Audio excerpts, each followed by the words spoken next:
Are we trapped in a simulation? If so, by God, pull the plug! The experiment has failed! This week, the machine sends us to 1999 to watch the movie The 13th Floor.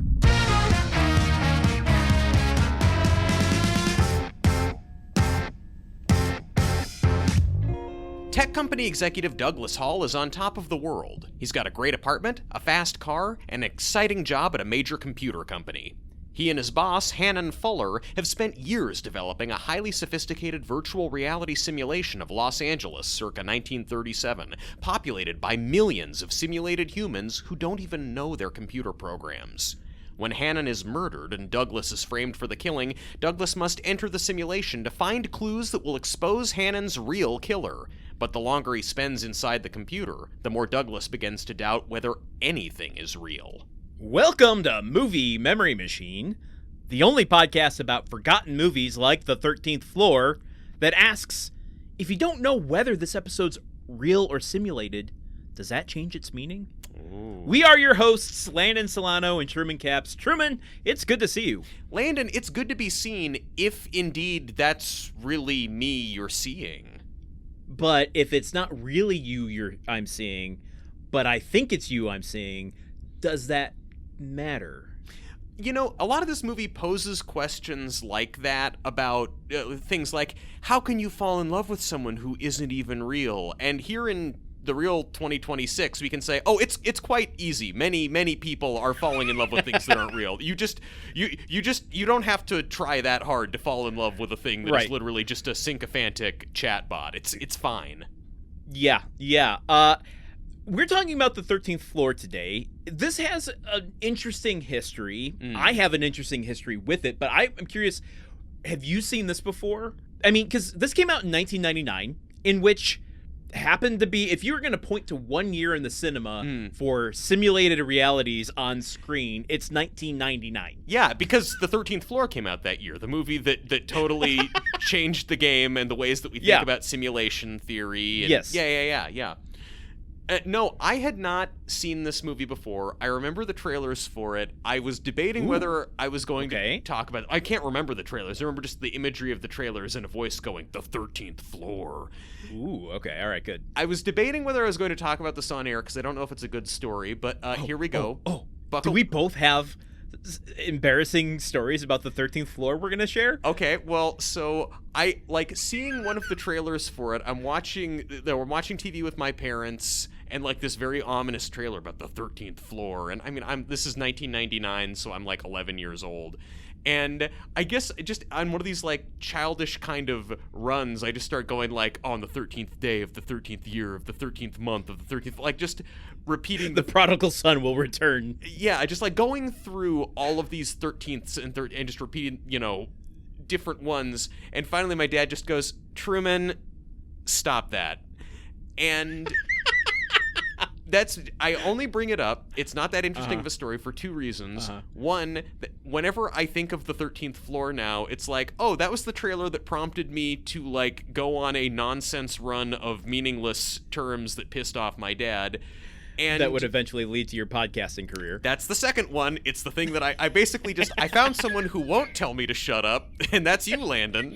So, I mean, so it's almost like if I get into a big virtual reality computer that shoots green lasers all over the room, maybe I could jump back into that podcasting experience in 1999.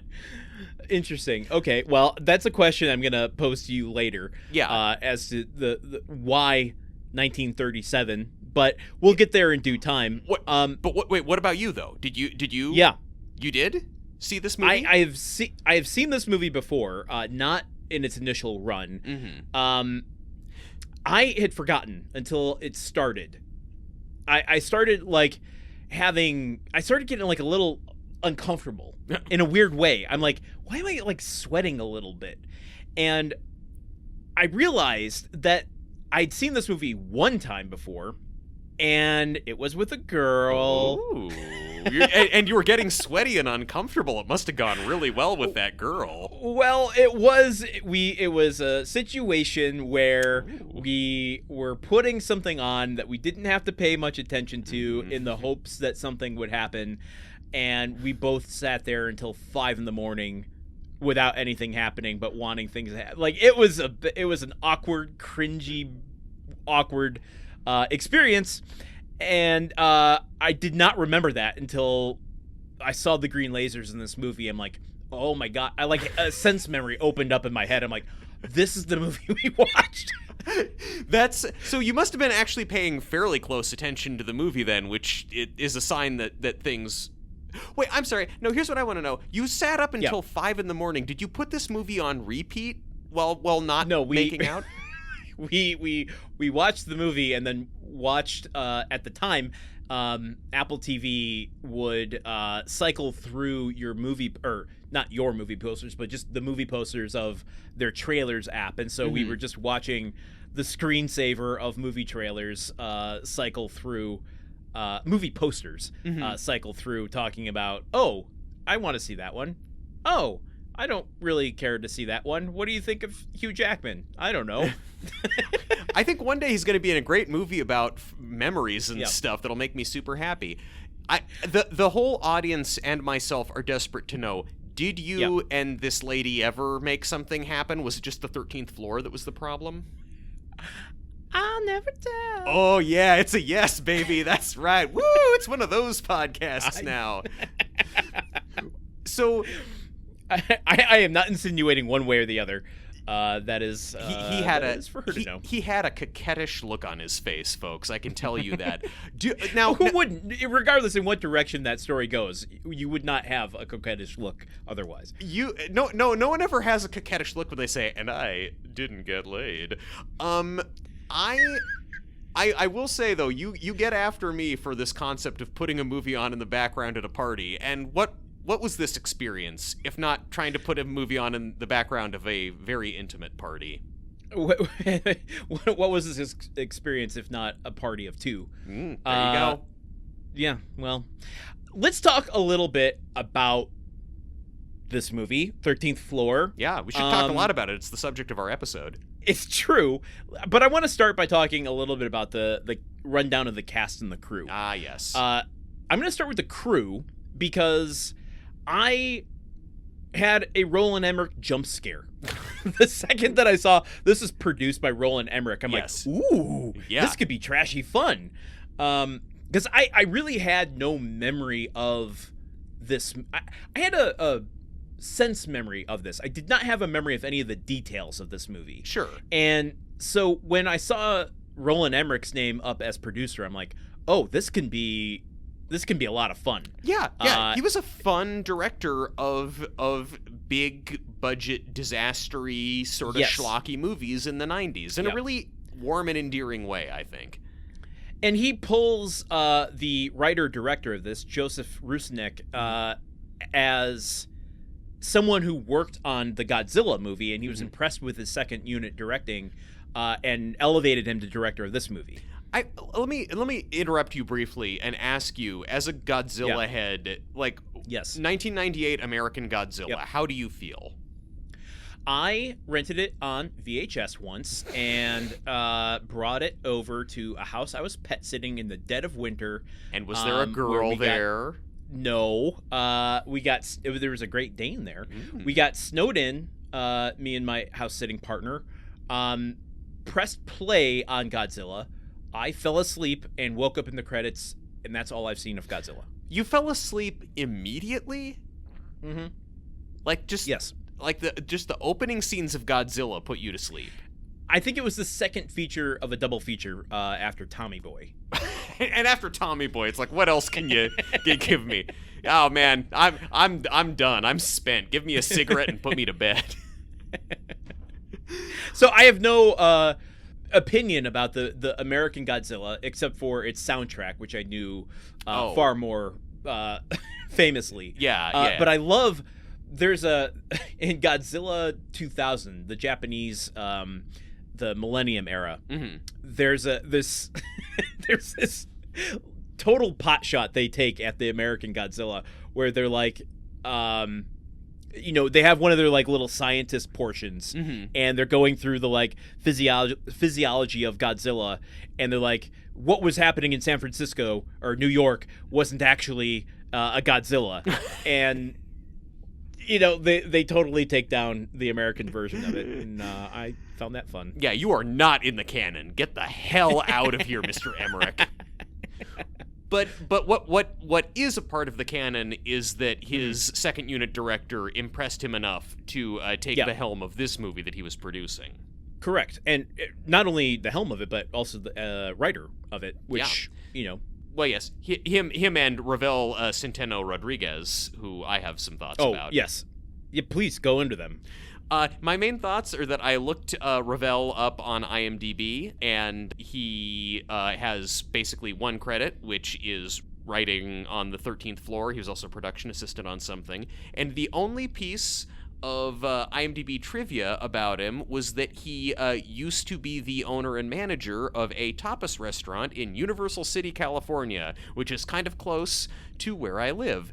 And I looked it up online, and that restaurant closed like 19 years ago. But people seemed to really like it. It's funny how some people just have credits, especially for like co-writers on things. Just like they had their one thing.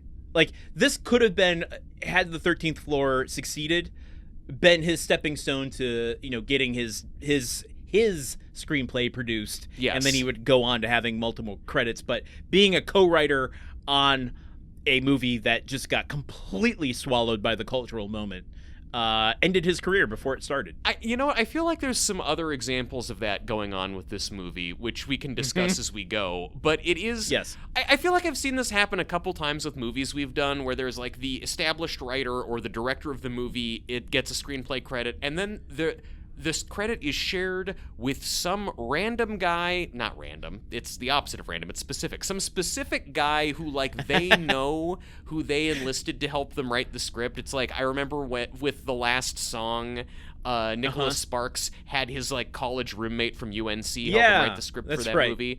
And I'm just like, I don't know. If any of my friends would like me to help them write a movie so I can get a really good IMDb credit to my rather paltry ones right now, I'm here. I'm available. I can work around the podcast schedule.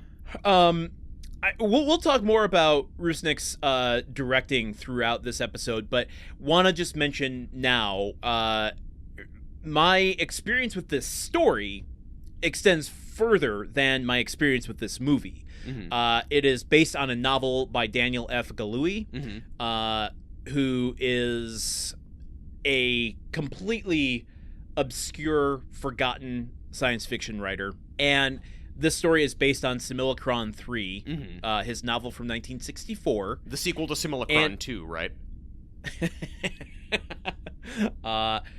Maybe to the characters inside the book. That's a clever joke. Mind freak. This is my favorite science fiction novel. Oh, wow. So I am familiar with this story.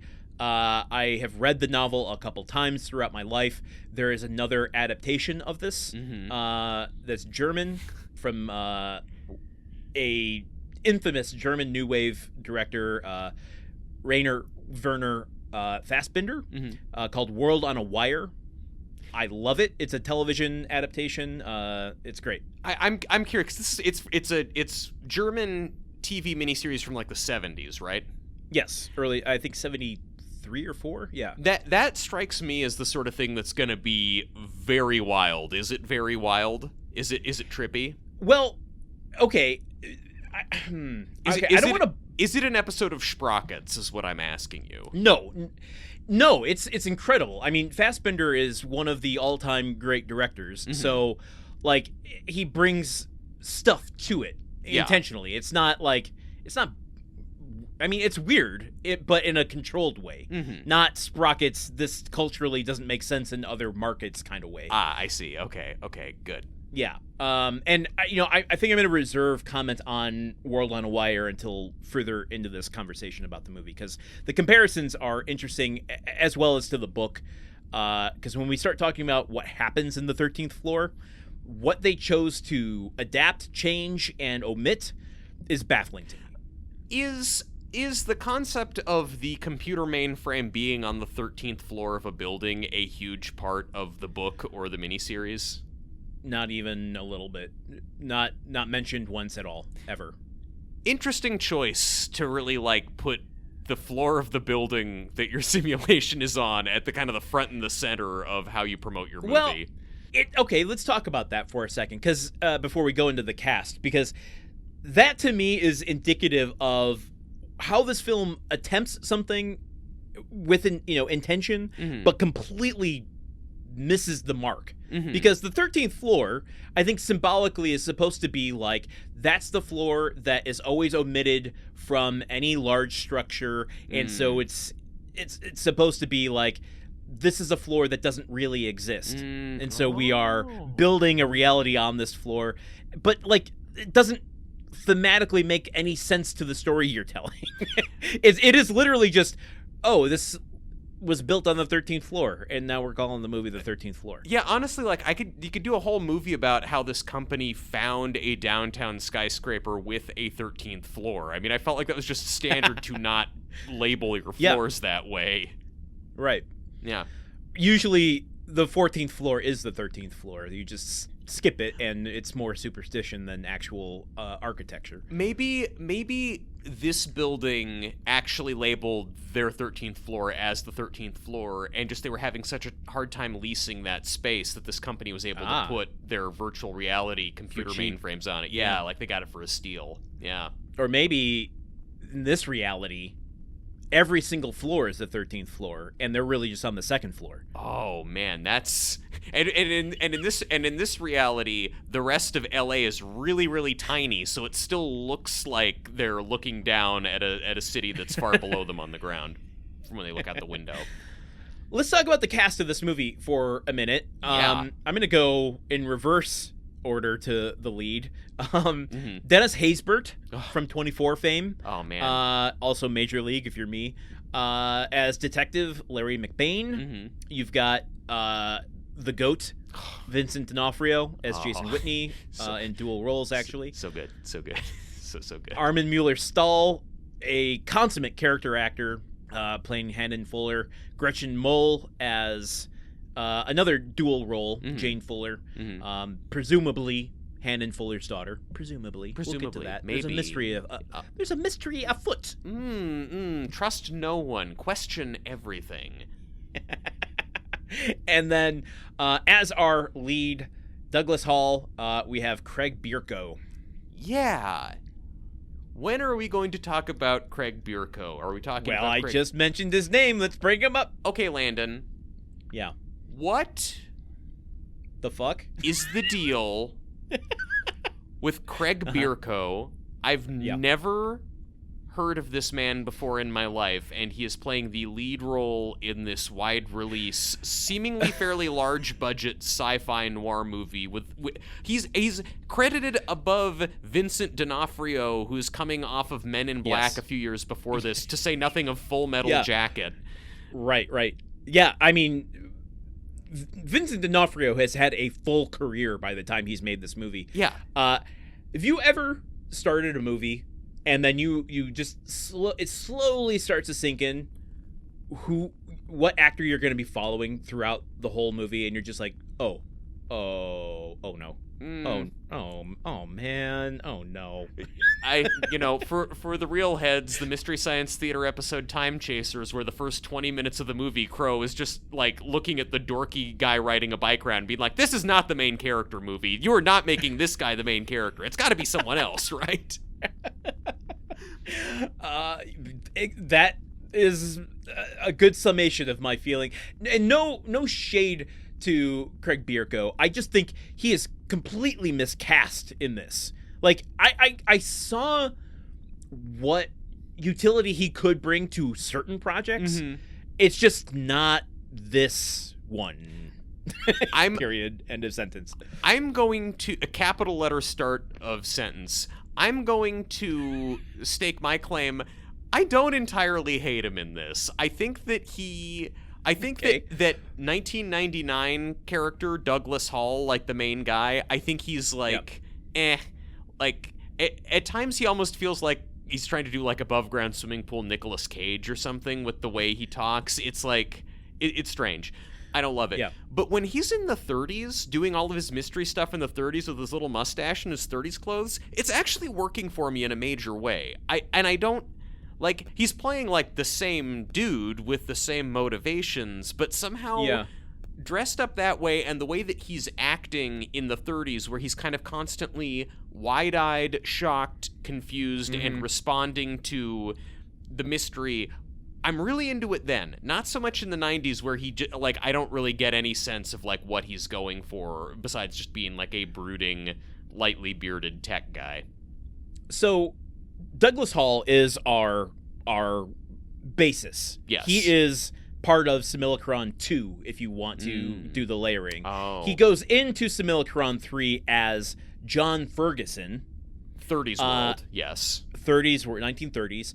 And then, as it's revealed, spoiler alert, which we spoil every movie, Simulacron 3, the top world, he plays a character named David, who enters Douglas's body in 1999 land. Like, most of the movie is spent with us thinking that 1999 is the real world and 1937 is the simulation. Come the third act, we discover that, oh shit, 1999 is also a simulation. They've got a simulation inside their simulation.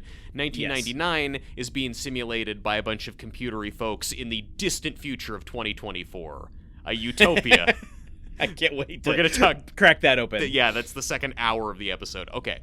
So how do you feel about Craig Bierko when he's playing David as Douglas? I mean, when he goes full psychopath. I feel bad about that. I feel like that is not working for me at all. The concept of this guy because part of the way that the simulation works, folks, is that inside the people, the sciencey people who are going into who have built the simulation, who go into it, for some reason, there are exact copies of them inside the simulation who have different names and are living their own lives, doing their own thing. And when you go into the simulation, you inhabit the body of the person who looks just like you. I don't know if that's by design or if, okay, this opens up a big problem with this movie, which is I'm not one that usually asks for a lot of explanation, but the purpose behind any of this is never given. And so it raises questions for me of when you see Vincent D'Onofrio in 1937, and you've seen him in 1999 as a kind of stoner hacker, and then you see him as this psychopathic character in 1937 as a bartender, you have to wonder, did you have to program yourself? Because Vincent D'Onofrio seems to be unaware that he exists in the simulation as a bartender. I think he does know. I thought at first that it was not known generally that there was a Vincent D'Onofrio in the simulation, because when Craig Bierko is in there in his 30s self, he runs into D'Onofrio at tending bar in the 30s and is shocked, and I'm so the plot here is that D'Onofrio has secretly coded himself into the simulation. But then when he comes out, he's talking to 90s D'Onofrio, and he's saying oh yeah, I saw your version in there, and yeah, he's kind of a slippery one, and D'Onofrio's oh, I might have to update the programming. So it's it seems like it is generally known that he's in there. But then D'Onofrio has never gone into the simulation. So all of this is making me ask the question of, do you have to have a replica of yourself in the simulation in order to enter the simulation? Because it doesn't seem like a prerequisite to get into the machine. So if someone that's not in the simulation gets into the machine, what happens to them? I don't know. I don't really know. All of this is because the Craig Bierko 2024 version is evil. He's gone insane. So periodically he will then, when he jacks into the simulation, then 1999 Craig Bierko, he kind of blacks out and then is evil for a while until 2024 Bierko jacks back out. So, it's not really made clear. Can I drop a plot twist truth bomb? Hit me. Yeah. Acknowledging everything we've said and the truthfulness of it, I kind of like this movie. I kind of like it. I don't know, man. I kind of like this movie. I agree. I don't hate this movie. I liked it a lot better in my memory than watching it again. You like it better in your memory because there was the potential of a little something going on. There was the pregnant anticipation of that might be true. Of other delights. That might be true. I don't know. Like, I like the way that this movie kind of just drops you right into it. Pretty much as soon as we meet Craig Bierko, it's like, oh, my boss has been murdered. Dennis Haysbert, who rules in this movie, by the way. Dennis Haysbert is this scenery-chewing detective who immediately suspects him and is being a huge asshole to him and is just following him around. And it's like, yeah. I feel like the script moves right along. I enjoy the performances. I think the sets and the locations they use are really beautiful. And impressive. I think that the 1930s stuff, it's great costuming and sets and cars and everything. And the plot keeps you guessing and it moves right along. And yeah, there's a lot of shit in here that isn't explained and doesn't make sense. But you kind of don't really think about it when you're watching the movie because the movie has given you so much like plot stuff to keep it going. And so, as we've said before on the show, if I don't think about the fact that your movie doesn't make sense until after I've stopped watching the movie, no, you've won. Like, you've gotten me. Yeah. There you go. That's fair. I was curious while watching this because having such a extensive experience with the book and the miniseries from the German miniseries, I was very curious how this movie plays to someone just experiencing it for the first time. Yeah, a simulacrum virgin, if you will. Yeah. Yes, exactly. So that what you're saying is fascinating to me. That like these unexplained things aren't a hindrance for you. Yeah, and look, based on critical reviews at the time period, this bad boy is rocking a like 29% fresh on Rotten Tomatoes. People did not like it. I am an outlier, I think, and it's again, I've sort of cooked myself by hosting a podcast about aggressively mediocre movies that I This I think just does the job so much better than a lot of what we watch, and I think that I think that also maybe it activates a certain amount of nostalgia I have and fondness I have for LA, and like there's this movie that is throwing back to 30s nostalgia, but then it's also unwittingly sending me back to 1999 nostalgia watching them like driving around downtown in the 90s or the LA skyline in the 90s. So yeah, I'm not a representative sample is all I'm saying. Okay. Well, I mean, I think this movie's unfairly maligned. When it is remembered, or I guess re-encountered nowadays, I think people are a little more forgiving of it than it was at the time because let's just go into the box office stats now because I think this really gives the context for this movie. This was released on May 28th, 1999. And if you're like, interesting, that tastes a little similar to something I'm familiar with, it's because literally a month earlier, less than a month earlier, The Matrix was released.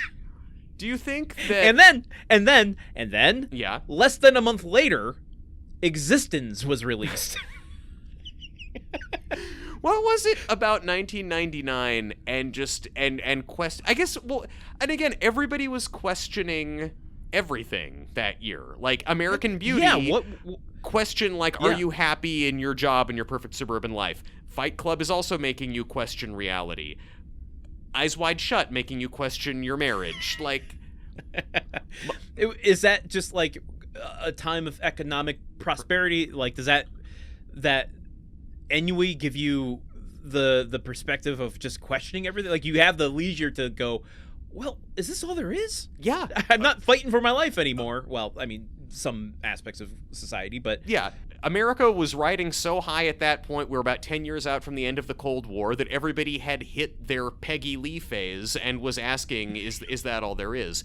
Oh, look, 1999, Muppets from Space, making you question, is Gonzo an alien or just a whatever? or just a whatever. I think that's canon in the Muppets lore. Yeah, no, it literally is like it, if you look in the Great Muppet Caper when they ship them over to England, everyone knows this. They're in the crates and they have Kermit's is marked frog and Fozzie's is marked bear and then Gonzo's is marked whatever. It's obviously, why am I even bothering to explain this? This was a rough year for this exact movie to come out. If this movie came out in 1997, I think we're looking at a different situation. Agreed. Totally agree. Releasing in a post-Matrix world is, even 1 month after the fact, 3 weeks after the fact is just demolishing to its reputation and legacy. Oh, did you enjoy your filet mignon? Well, here's a hot dog on the ground. Would you care for? How about that? This was released by Columbia Pictures, and at its widest theatrical release was just under 1,500 theaters. Okay. So not a huge release, but it also only had a $16 million budget. And I think if you are at a $16 million budget, you're putting in about 7 to 10 million in marketing. You know, you're not expecting massive numbers. Yeah, they showed, look, there was at least one trailer that they showed one time in Oregon that prompted me to go on a run of bits that pissed my dad off. So I think that they made, $16 million. I think they made good use of the $16 million in terms of what's up there on screen. It was expensive doing a lot of the stuff that goes on in this movie visually. Yeah, I agree. And what I find also interesting is this movie is rated R, and I think released any other time, this would probably be a PG-13 movie. There's no reason this needs to be R, and I think that limits how many theaters it's put into, what its budget was. Yeah. Like, you said a couple years earlier this is a different scenario. I think if you release this 15 years later, after the kind of din of Matrix has died, and you give this would be something that gets like an $80 million budget and is a slightly different story. I'm not saying it would succeed more, but it would be PG-13. It would try to be 4-quadrant, and I just think this is a weird time for a $16 million science fiction film to come out. And also, it's a weird time for a $16 million science fiction film about an elaborate simulated reality. Like, at first I was going to call bullshit on what you're saying. And, like, they released this 16 years later, no one would buy it. But then it's like, well, no, I mean, 15 years after this movie came out, you've got World of Warcraft. Like, gaming is huge. Like, people are already moving more and more into simulated worlds on social media and stuff. This movie would probably have more relevance if it came out more recently.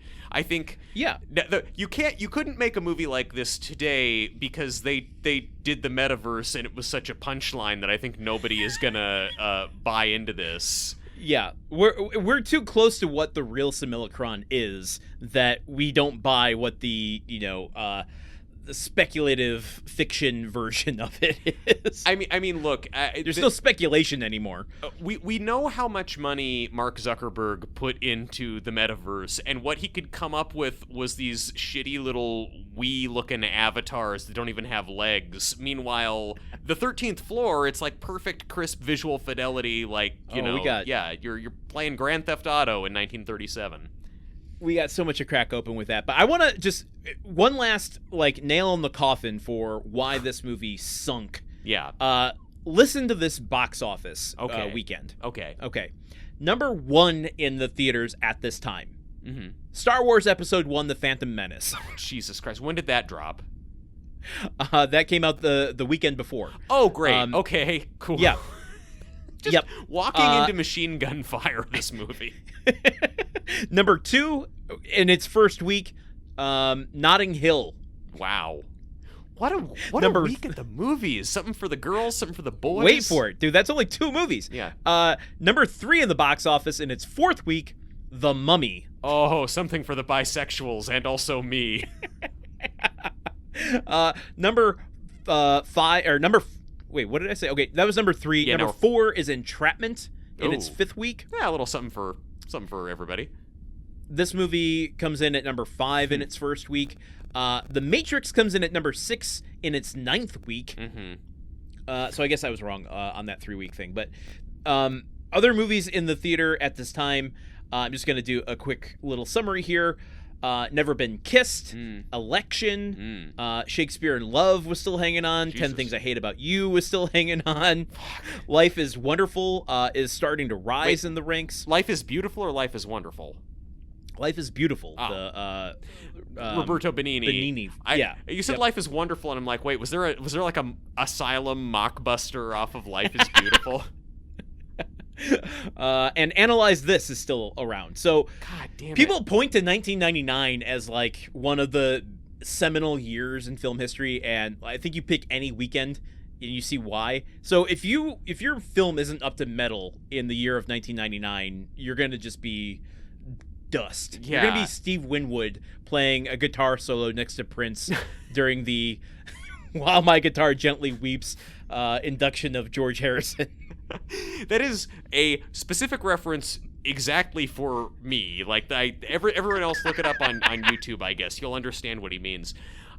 Yeah, this is, boy, it's a brutal year. There's a lot of competition out there. God, we were really eaten in 1999. That was just... Yeah. And I'm pretty sure that's not just nostalgia from us and the ages we are. I think that was just actually a really good year for movies. Yeah, it absolutely was. So, all of that said, this movie makes $18.6 million domestically, $19 million internationally, for a total of $37.6 million.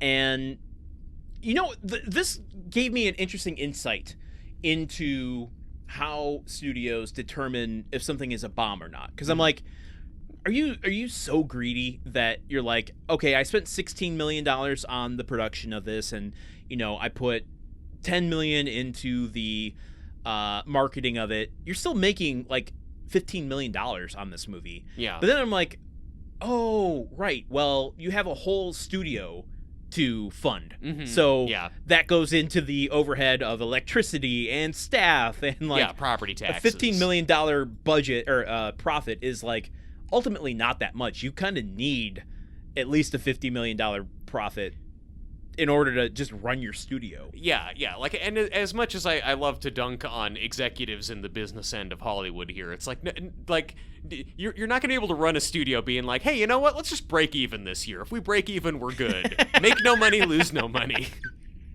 Leave no trace. That's how we operate on Gruntwork Podcast. Oh, wait, we're breaking even now? That's amazing. No, we're not.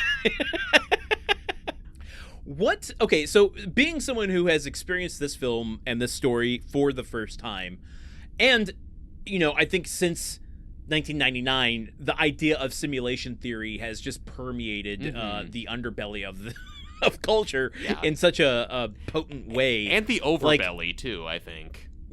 Bring me a little bit more into the virginal experience of this. Like, how does that translate into a warm feeling for this movie? Well, so the experience for me of like, because this movie starts off, we're in the 1930s. We're following Fuller, played by Armin Mueller-Stahl, around the 1930s, and he leaves this secretive note with a bartender played by Vincent D'Onofrio, and then he... And I have to talk about this for two quick tangents on this. Yeah. One, after he writes the note and he puts it in an envelope, way too much saliva on that envelope, guy. This guy is a psychopath. He deserved to be murdered for how he moistens this envelope. He puts the envelope almost in it is glistening with saliva when he's done with it. What are you is it because you know it's a simulation and simulated spit doesn't stick as well? He puts there's the flap on top of the envelope, right? And he's fully putting it in he's not licking it. He's putting it fully into his mouth and slobbering on it. So gross. Why did they not get another take? Was that all they had? Or is that how Josef Rusnak seals all of his envelopes? It was dry as a bone when they did the take, and then half of the budget went to the CGI making it glisten. Just painting that in there. When Joseph sent Craig Bierko this script, the manila envelope with the script inside it was just pasted shut with so much spit. It was wrinkled from water damage. So anyway, you're asking what my first experience with the movie was, and it was me pausing it 3 seconds in and typing a million notes of what the fuck is he doing? Why is he moistening the envelope like that? He's gonna paper cut his mouth. Why? He gives the secretive note to Vincent D'Onofrio, and then he goes back home to, he leaves this opulent kind of dance hall party at a fancy hotel, and goes back home to his kind of shitty-looking house, falls asleep next to his 1930s wife, and then he gets out of the simulation machine. Yeah, so I don't want to correct you, but it is a big point that I want to talk about, or just ask if we want to talk about it. Yeah. Because it's brought up that he has decided to go into this simulation against, they haven't done any human testing, so he's doing it himself. Yeah. And it's discovered nonchalantly, almost as a non-plot point, that he's been going in here to, quote unquote, have sex with girls. Yeah. And so the wife that he's with in the 1937 it's a sex worker. He leaves a bunch of money on her bedside before exiting the simulation. No, dog, no. What? You missed the deep subtext or even text. When we first start out, he is writing the envelope and slobbering all over that shit in a hotel room yes. with a sex worker who is asleep, a beautiful young woman. He leaves her a bunch of money. He then leaves the hotel that he's been at with the sex worker, goes back home to a surprisingly shitty-looking little house above like an antique shop. There is a wife type there, like the woman he's married to. He gets into bed with her, and she's like, "You smell like you've been smoking. Like, where were you? What was going on?" And he just kind of blows her off, and then he comes out of the simulation. Hold on. Okay. At the risk of taking us down too many tangents, this brought up a question I had written some point later in this film, but I'm going to bring it up now. Which is, you create a replica of yourself in this world. Yeah. And you can choose any life you want to for that character. Yeah. So he chooses to make his avatar a shopkeeper in a happy marriage, presumably, a quaint little life. But then when he enters the simulation to experience 1930s Los Angeles, he doesn't live the life that he wrote for his avatar. He then lives a secret life as his avatar, going out with young ladies. Why wouldn't you just write the avatar as the secret life you wanted to lead? Why would you build an elaborate simulation in which you have to go through the stress and anxiety of cheating on your wife? Why not just build yourself in there as a single rich guy who fucks? Like, I don't know. It's also like when it comes out later. So they've built this simulation. It's still in testing phases. They aren't even really supposed to be going into it, but he's been doing this. And it, later there's this big revelation of like, why was he going into the simulation? What was he doing in there? And then they discover like, oh, he was going into the simulation to have sex with girls. Oh my! And people are kind of like shocked by this. Like they're shocked. They can't believe it. Landon, if you heard that a major, let's say, Silicon Valley tech company mogul had built this very expensive lifelike simulation with lots of people in it, and if you learned that he was going into it to have sex with the simulations he'd created, would you be in any way surprised by that? Would that be even a little bit shocking that a tech guy was doing something skeevy? In 2026? No. Does it just point to like greater public morality in the late 90s that we like thought that would be that there was any sort of like implication that, oh God, how could he? I mean, we live in a post-shame world, so I mean, it's almost hard to wrap your head around like thinking we lived in a progressive society in 1999, but really like the fact that Bill Clinton had his scandal and it like stopped the nation, when nowadays it's like, well, we have a president who has paid off many sex workers. Yeah, and presumably, allegedly, I don't know. Yeah, no, we know. You don't have to give him the benefit of the doubt.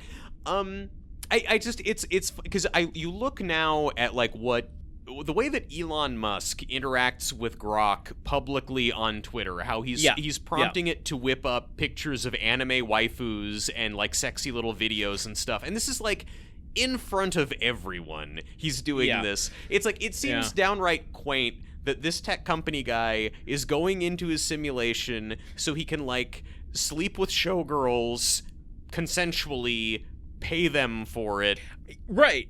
I think it would be more akin to like when Vincent D'Onofrio as Whitney. No, not Whitney. What's the name of the character inside the simulation? Oh man, whatever. There's a great table for this on Wikipedia. It's Jason Whitney is this, Jerry Ashton is his character in 1937. Ashton's 1937 D'Onofrio, when he comes into 1999 D'Onofrio, and he's like looking at the TVs going, look at the world. This is, like he's astonished by technology and the advancement of, the world beyond 1937. To me, it would be more like, you created a simulated reality where you can have sex with people? Like, that should be the reaction, not he's going in there to have sex with people? Yeah. You'd find out about it and you'd be like, okay, I'm gonna go back to 1937. I'm going to put on the 1937 version of the 13th Floor, and I'm going to sit on the couch next to the simulated girl for 5 hours and not make a move. You just put an idea in my head that I want to see, which is like Fritz Lang's 1937 of the 13th Floor doing a simulated reality story in like early classic Hollywood style. Mm-hmm.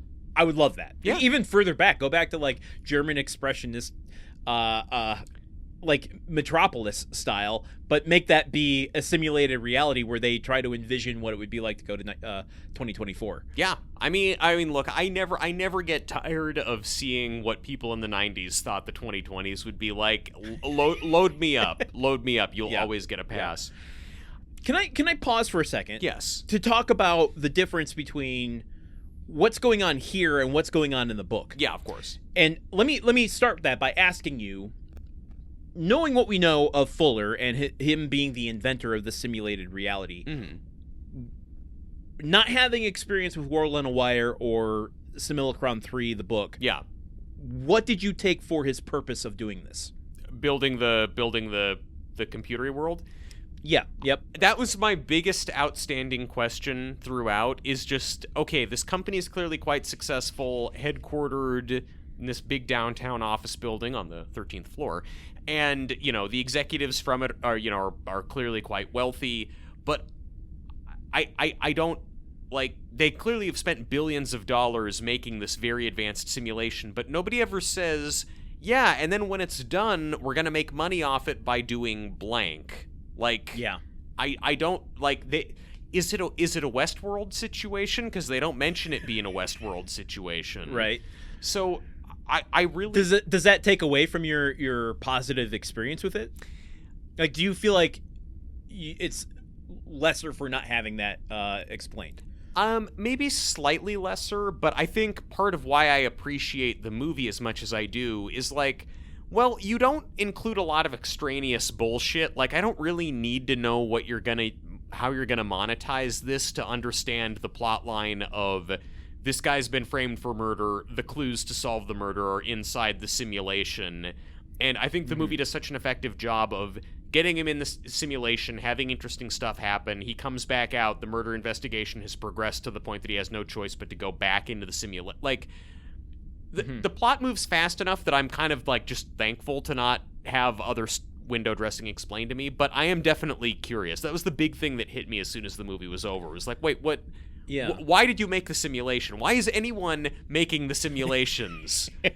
It's never explained what the purpose of any of this is. Explain to me, what's the purpose of the simulations? Well, the book is interesting in that it's not a noir, but it's so all of that, like, neo-noir set dressing and vibe that this movie has is completely a machination of this exact movie. It's not in the previous World on a Wire. What the tone the book has, though, is a kind of it takes a Robert A. Heinlein approach to the, like, straightforward kind of Mickey Spillane style character, even though he is a scientist. And it doesn't have, like, a murder mystery in it. It's got a mystery at the center of it, but it's more like people disappear. And then it's not only that they've disappeared completely and, like, in the middle of a party, but then no one remembers that they ever existed. And so it's just like, well, wait, I know that guy existed. I was just talking to him. You can't tell me that this person doesn't exist. And then so it creates this mystery around, well, I'm not crazy, and I know this guy existed. But the simulation in the book was built to run scenarios to make their world more efficient, and there's like this political angle. Ooh. It's partly funded by like this guy who he's quote unquote promoting a humanitarian society by using the simulation for humanitarian reasons. He's going to run these scenarios to learn how to better govern the world. Well, it's a little bit of a fascist thing.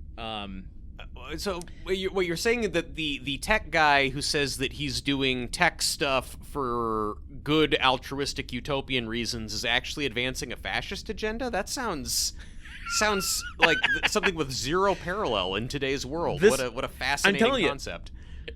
This book from 1964 is very overlooked, not completely, but very overlooked, and really puts forth a lot of ideas that were one of the first to ever do it. It's one of the first to put forth the idea of virtual or simulated reality and how it's used. So the political character is separate from the main character, and he's partly who funds the thing and drives the project forward. He's kind of a background character. But there's this other thing going on in the reality that we're following, which is in the real world, every time you step out of a building, you go into public, you're just bombarded with these people who ask you survey questions about commercial things. Wow. So like, do you like this product? Do you like this product? Would you prefer this product? Would you prefer this product? What would make you like this product more? And so then the simulation is meant also to be like, we can move all of that shit into the simulation and we don't have to deal with it on a daily basis. That's okay, so the world has been so overrun by aggressive market research that they've created a simulated reality for market research so real people don't have to be bothered by. Okay, well now, that is a utopian vision, actually. If I could create a simulation where people had to look at pop-ups all day so I didn't. Yeah. Wow. Yeah, I know. So that's the reason for the simulation existing in the book. And that is mostly there in World on a Wire, not there even a little bit in this movie. Is the simulation in the 30s in the book? Is it like old-timey simulation? Interesting. Nope, it's a 1-to-1. So that was another change for this one, where it's like that whole nostalgia part that I don't fully... I mean, I understand because it was so in vogue in the 90s to do these, look backs at classic Los Angeles, but I don't understand narratively why it exists here. Look, I understand, I think, logistically why. I mean, if you're doing a movie about simulation, you want it to look visually distinctive on screen, probably, and so that way you know very clearly when you're in one simulation, which then I think heightens the kind of rug pull of then finding out that the thing you thought was real is also a simulation. But at the same time, it's a little cheapened for me because I'm like, we've just ended the run of Next Generation, where I've seen them go into the holodeck 100,000 times to relive, 1930s mysteries. Like, this is not a big screen concept right now. But I don't know, but also how many movies do we watch now where it's like, oh yeah, this is kind of a Black Mirror episode, basically. I think that in the 90s there's a lot of stuff that's like, oh yeah, so basically an X-Files, or basically a Next Generation episode. Yeah. It was interesting your comment about a lot of like old Los Angeles throwbacks. I guess this is like 2 years after LA Confidential, right? Yep. So yeah, and notably uses the same house. Oh well, yeah, the house that serves as Bierko's apartment, which is that's the Hollyhock house, right? Yeah. Utterly insane choice. I was so and it was used in Blade Runner. It's been used a lot throughout cinema history. Laying it on a little thick to have the house that was Deckard's apartment in seminal sci-fi noir movie Blade Runner then also be the main character's apartment in this movie. And obviously no shade on Frank Lloyd Wright. I can't imagine being a single executive waking up in the middle of the night and having to walk down a ancient pillared a corridor in order to get to my bathroom. Like, it felt a bit much. It's just like, can we calm it down a tiny bit? It's great that you didn't want to throw any shade on Frank Lloyd Wright, because that would have destroyed him, getting roasted on our podcast. They would have gone right out and turned down Falling Water after that one. Also, while we're at it, this is the same, like the hallway, the pillared tiled corridor that he walks down to get to his answering machine is literally like the exact same camera setup. It's the hallway that Timothy Dalton walks down in The Rocketeer to get to the room where Jennifer Connelly is passed out because he's chloroformed her at the South Seas Club. It's like, this house is so heavily used in movies that I, like, know the floor plan just from watching scenes shot there. So we really roasted the architecture of this movie, I guess. I mean, it's beautiful. I can't imagine living in it. I wouldn't want to wake up in the middle of the night and just lose my way to the tiki room. As someone who has been to a few Frank Lloyd Wright houses with his father, I can tell you that everything I've heard from museum guides and placards at the houses is that they kind of sucked to live in. They look really nice. Living there is a nightmare.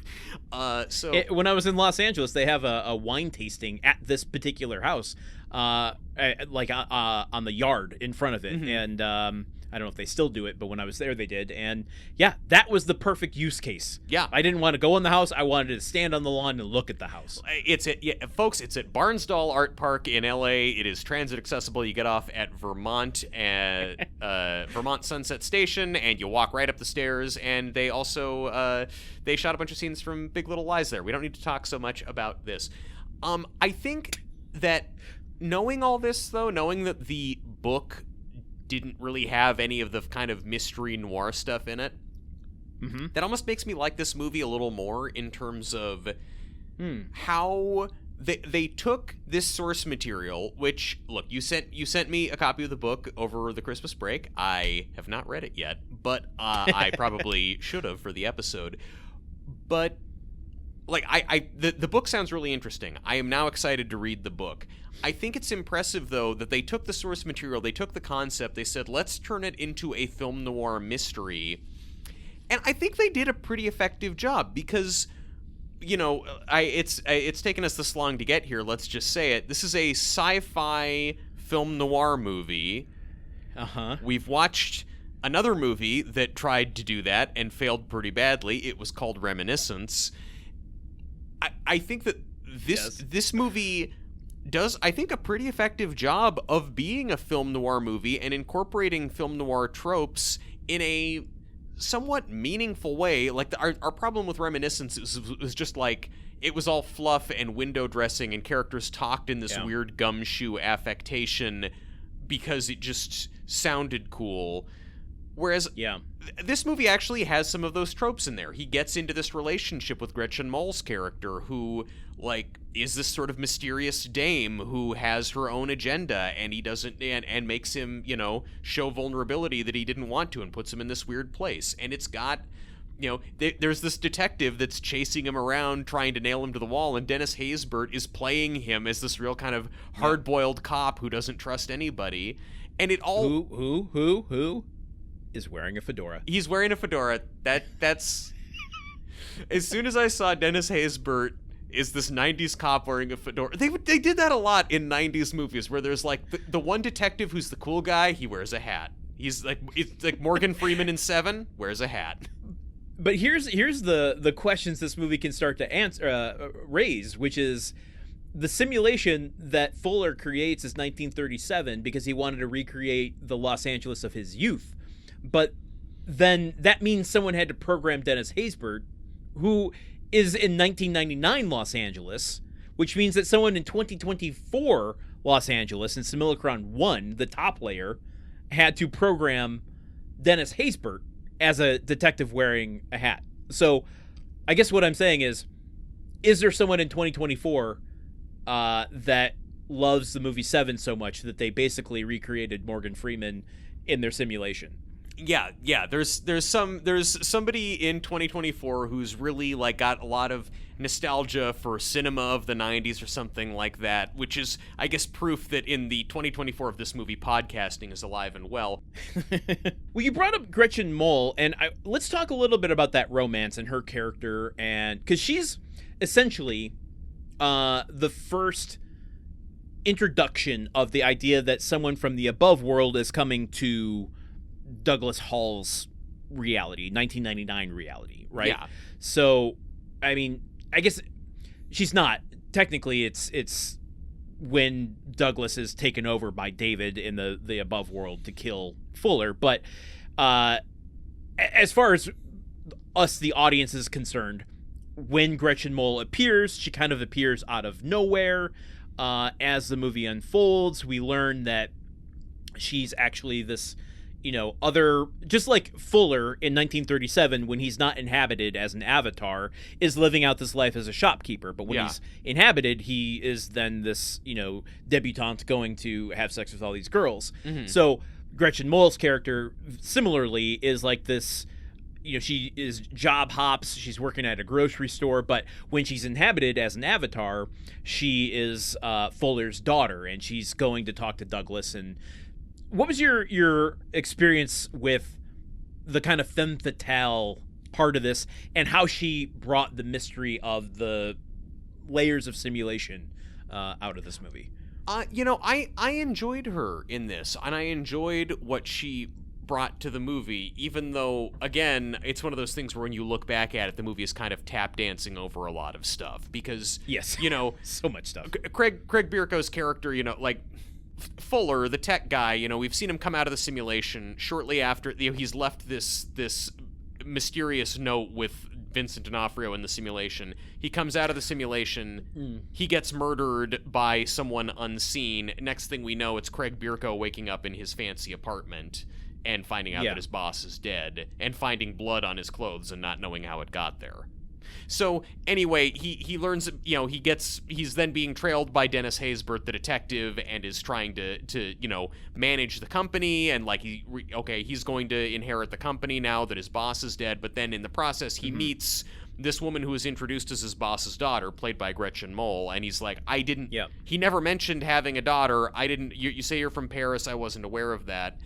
And over the course of a couple meetings, they kind of like, they get to kind of this flirtatious place. He's talking to her always about how, like, I just feel like I know you from somewhere. I feel like I have some deep connection to you. This is another thing that's kind of invented for this movie, which is the avatars will have these kind of residual memories of what happens once the person inhabiting them leaves. Because their bodies are the ones that are physically going through the motions, even if their consciousness isn't. Yeah, they can start to pick up on these reminiscences. No, don't say it.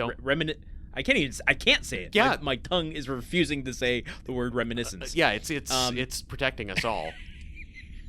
Honestly, reminiscence, a better title for this movie than reminiscence. The thing is, okay, so that's kind of an invention for this movie. What I found kind of fascinating about the book, and I don't want to fall into the trap of like, oh, the book's so much better, but like the book is economic. It's 175 pages, and it gets so many more of these details out where, like, when this character that Gretchen Mol plays comes into the book, she like manifests out of nowhere, and then in this kind of weird hazy thing, the history kind of unfolds. Like, oh yeah, I did know you when you were little. Like, I forgot that I met you and I just haven't seen you in a while. And you get the sense that the history is being written in the moment. And that doesn't exist here exactly. It relies more on like, I kind of remember my body doing this thing. Yeah. I thought that all of these references to like, oh, I feel like I knew you in another life or something, I thought that meant that, oh, there's a version of her in the 1930s, one of the showgirls in the 30s who he's sleeping with is Gretchen Mol. Which there isn't. There isn't. Yeah, she's not there in the 30s. Yeah. There's like a girl who he's like talking to at the club at one point when he's trying to like figure out clues as to how his boss got murdered. But no, so she wasn't there. So Like, much... Wait, but okay, hold on. So Douglas and Fuller, those are the only two who exist in all three worlds. In this movie, at least, that we know. Yes, that is correct. They are the only ones who are in 2024, 1999, and 1937. But no, so I mean, I didn't suspect that's where that was going. I really figured, because also I'm looking at Gretchen Mol in this movie in the 90s scenes, and I'm thinking, this woman really has never seen an iPhone face, which, I mean, obviously in 1999, no one had seen an iPhone, but you know what I mean. They have a face where they look like an old-time person. And I was thinking, this is such great casting for someone who he's going to meet as a tough-talking noir dame in the 30s, and he never does. She's just a tough-talking 90s babe. Fuller gets murdered early on, and we don't see who did it. Yeah. And then Gretchen Mol appears, and he starts having this flirtation with her. Where does the mystery start to kick in for you? I have a question of, like, the tone of how they deal with suspicion in this movie. So bring me into your experience of, like, when do you start questioning the plot and like trying to guess what's happening? I mean, I think, like, I don't know, I think it starts fairly early for me, because we don't see who's murdered his boss, but then we see him waking up at home and finding blood on his clothes and not knowing what's going on there, and having a hard time establishing an alibi for the police. So right away I'm like, well, it seems like this guy did it, but he clearly doesn't seem to know, so why is he losing time? What happens to you in your experience when you are watching this and you discover this is a simulation movie? Did you know that before you watched the film? I knew it before I watched the film. I knew that it was a computery movie, and I knew that it was science fiction. So when the movie starts in the 1930s, I was kind of like, okay, this is some kind of, like, we're in like a dark city, you know, something like that's going on. Yeah. So I was aware that was happening. It was not a shock to me when he transports to the 90s. But how does that change your, like, experience of unfolding the mystery? When you see the murder happen and you don't see who did it, how does the simulation part of it make you start to guess what's going on? Well, in terms of making, like, I was getting no, like, clues to what was going on. I think I was really psyched on the concept when I realized, there's a murder in the real world, because at this point I still thought the 90s was the real world. Yeah. The Real World was a popular show in the 90s, so I'm not wrong. But there's a murder that's happened there, and then the clues to solve the murder are in the simulation, and the only way that he can, like, the only way he can clear his name and get away from Detective Haysbert, who's on his heels, is to go into this simulation, which is kind of a dangerous thing to do, and try and unravel the mystery there. I was so jazzed on that premise and following it through that I wasn't even necessarily trying to, like, outsmart the movie or outthink the movie. I was enjoying watching it as it was presented to me and watching him have this experience, because, like, the movie is such an experience to drink in. I mean, the 30s looks so cool, and he is, like, the movie does a good job. Like, when the first time he jacks into the 30s, and the first thing you see, you know, everything goes, there's all kind of crazy technological stuff on the screen, and then just zooms into, like, this woman looking straight at the camera in this first-person POV from him going, like, 5 cents! 5 cents! And it's like he's a bank teller, and she's yelling at him because he's in the middle of this transaction. The other note I took is when he first jacks in, and I love that they call it jacking in. We're going to keep using it. It's such a 90s hackers term. Yeah, you know, there's another movie that uses the term jacking in to refer to getting into a virtual reality construct. It's called The Matrix, and it came out like a month before this movie. We were jacking in all over the place in 1999. The note I took was, okay, you jack into a simulated reality for the first time ever. Where's the first place you go? I mean, and he goes to the bathroom, right? He goes into the bathroom. Yeah. Well, I mean, it makes sense. Like, he's got to, like, compose himself. It's a sort of, like... Okay. Look, both times that he jacks into the 30s in this movie, I think the movie does a really good job of making it the most, like, unpleasant, anxiety-inducing experience of all time. First, it's like he's getting yelled at by someone and he has to figure out why. The second time, he is in the middle of a Lindy Hop competition, like a dance competition, and his dance partners are with him, like, we're on! We have to go! Why aren't you dancing right? Oh my god, I got so scared watching that. Oof. And then later, when Vincent D'Onofrio goes in, he jacks in the middle of like a car chase. Yeah, he's driving in a downpour, and he's like, "Ah!" Then he crashes the car. One of the questions I had was like, you're monitoring the simulation. Wouldn't you know at what point in that person's experience you're jacking in? Like, wouldn't you just like wait until, like, I don't know, he wasn't in the car, wasn't on the highway, didn't have a dead body in the backseat? It's very interesting how, like, both how much power and how little power they have over the simulation, because it also seems like the simulation is running constantly. It's not like they push the pause button and time stops when there isn't a human in there. It's just like, okay, like however many days it's been since I was in there, it runs on a 1-to-1 time clock like the real world. Also doesn't make a whole lot of sense. I feel like you would have interstellar rules where it's like, if you're going to create a simulation to observe behavior, you'd want to speed it up a little bit, because otherwise you could just watch the behavior in your real world. Yeah, exactly. Yeah, because there's all of this stuff about you can only be in there for like 1 hour or 2 hours. You have to set a timer before you go in, and if you stay in for too long, you go crazy. Another question I had about that, this is me nitpicking at this point, but they make this big deal about, put me in there for 2 hours. I'm only going to put you in for an hour because it's too dangerous to go in for 2. He says, 1, 2, 0 minutes, do it. And then he gets in. I liked it. And then he types in the thing, and you see 2 hours. He's in the simulation. We see him in there for the first time, and we cut back and forth to D'Onofrio in 1999 watching the clock and everything. But I'm like, once his consciousness is transferred, it seems like the entire process is manual. Mm-hmm.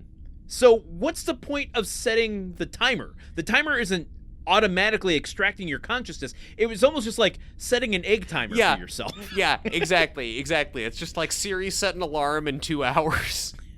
Yeah. There's no point to how long you set the timer. It's just like, pull me out in 2 hours.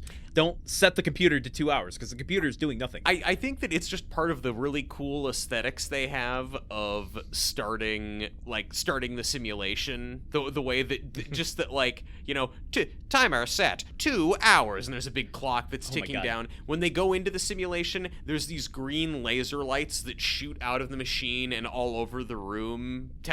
For technical purposes, you have to have green laser lights. Okay, hold on. Are those laser lights scanning him? What are those laser lights doing? Well, they seem, because they're also like shooting all over Vincent D'Onofrio, who's sitting there at the computer just monitoring the simulation.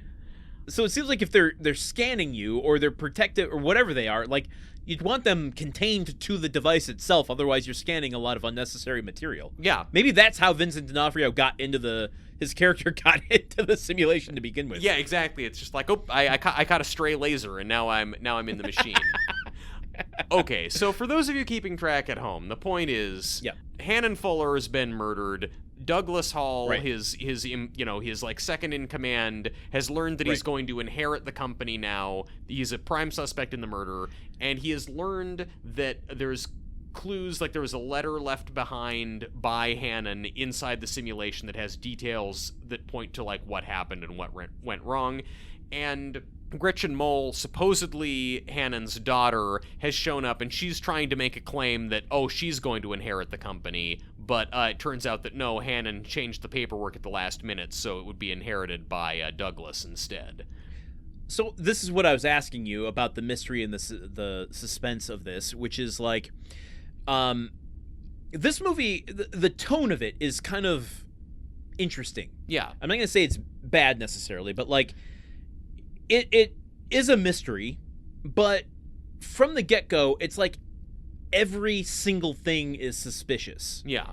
And in a way, when you're dealing with a mystery, you can't have everything be suspicious, otherwise nothing is suspicious. Mm-hmm. Right? I mean, and so I guess it's interesting to hear you say that you are just kind of taking it all as it's presented to you, and you're not trying to figure that out. But, well, the movie's tagline, do you remember what that is?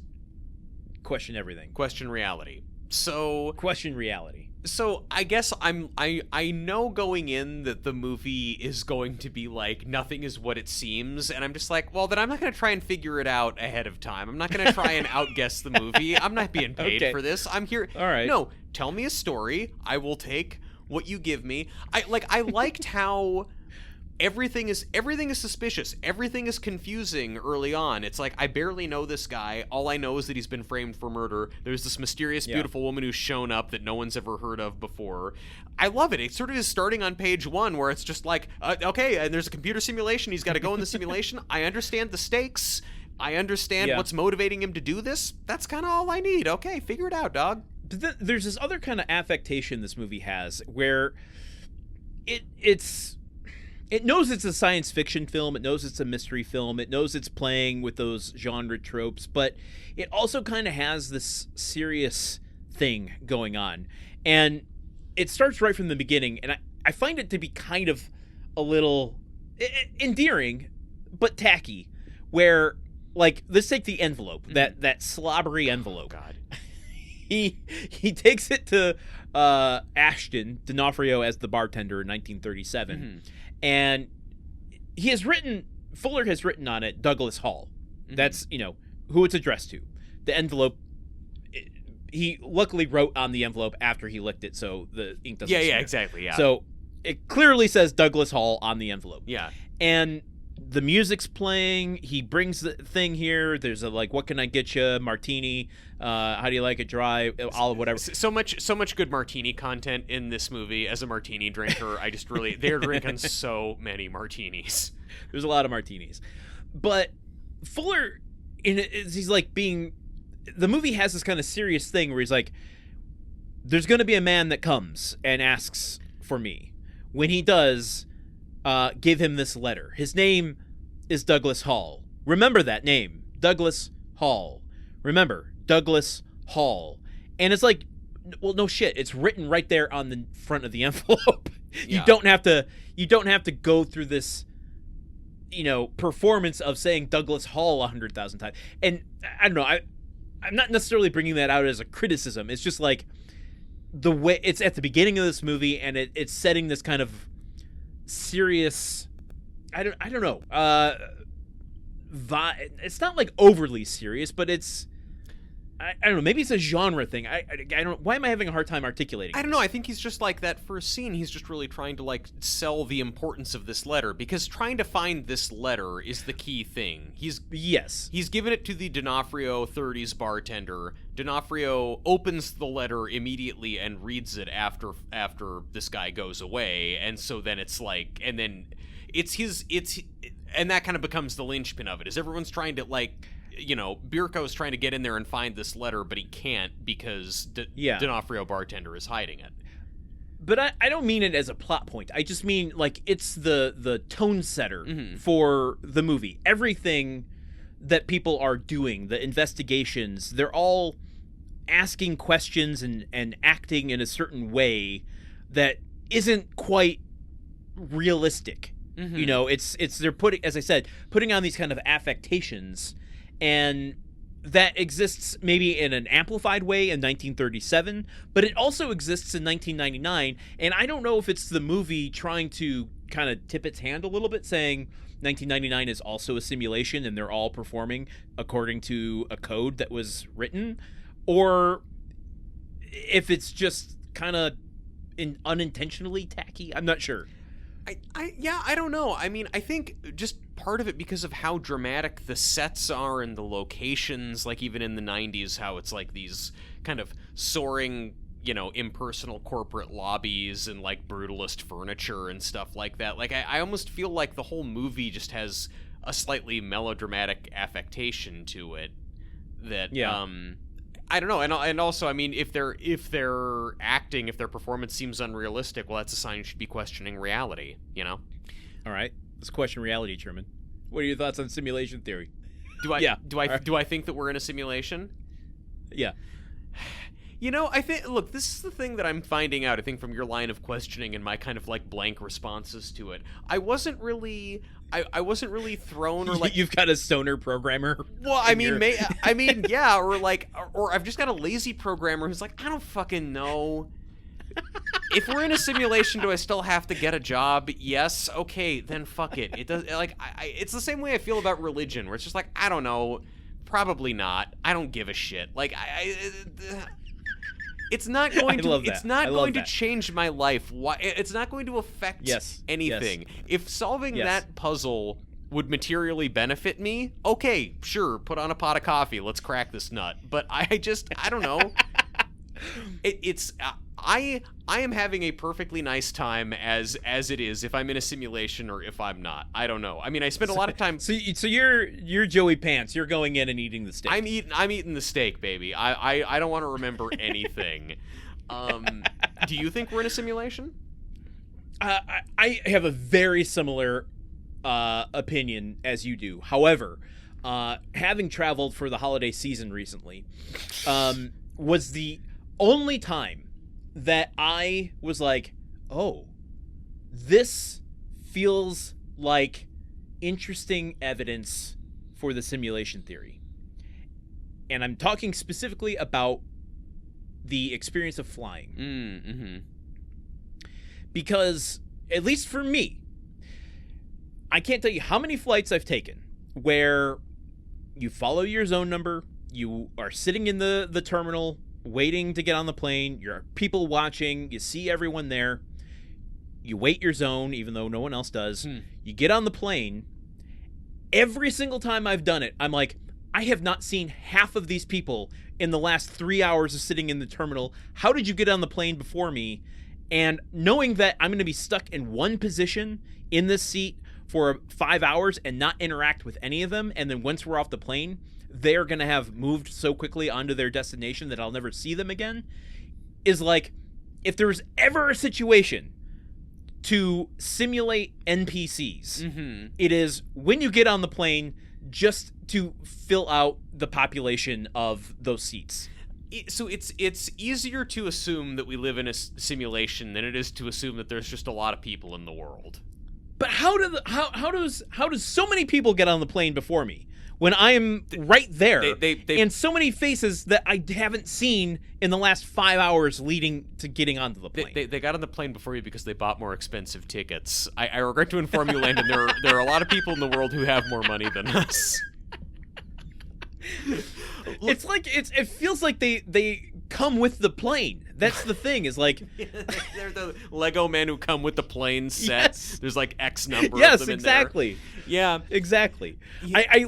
I knowing that we were gonna cover this movie while I was taking my last flight, there was a part of me that if the act of flying wasn't such a miserable experience, I'm like, what a fun way to fuck with the simulation. I am going to pose some sort of question to a random bystander sitting in one of these early, front seats, just to see if they can react to me or my questions in a realistic way, or if it's gonna explode their head like a robot trying to work out a paradox, or if it's just going to be like the first townsfolk person you talk to when you get to the town in Skyrim. They're like, "Welcome to Tampa." Welcome to Tampa. Yes, exactly. I would love to uncover that. I used to be an economy class traveler like you until I took an arrow in the knee. Something like that. Yeah. So yeah, okay. So my answer on simulation theory is I don't care. Yours is only on planes.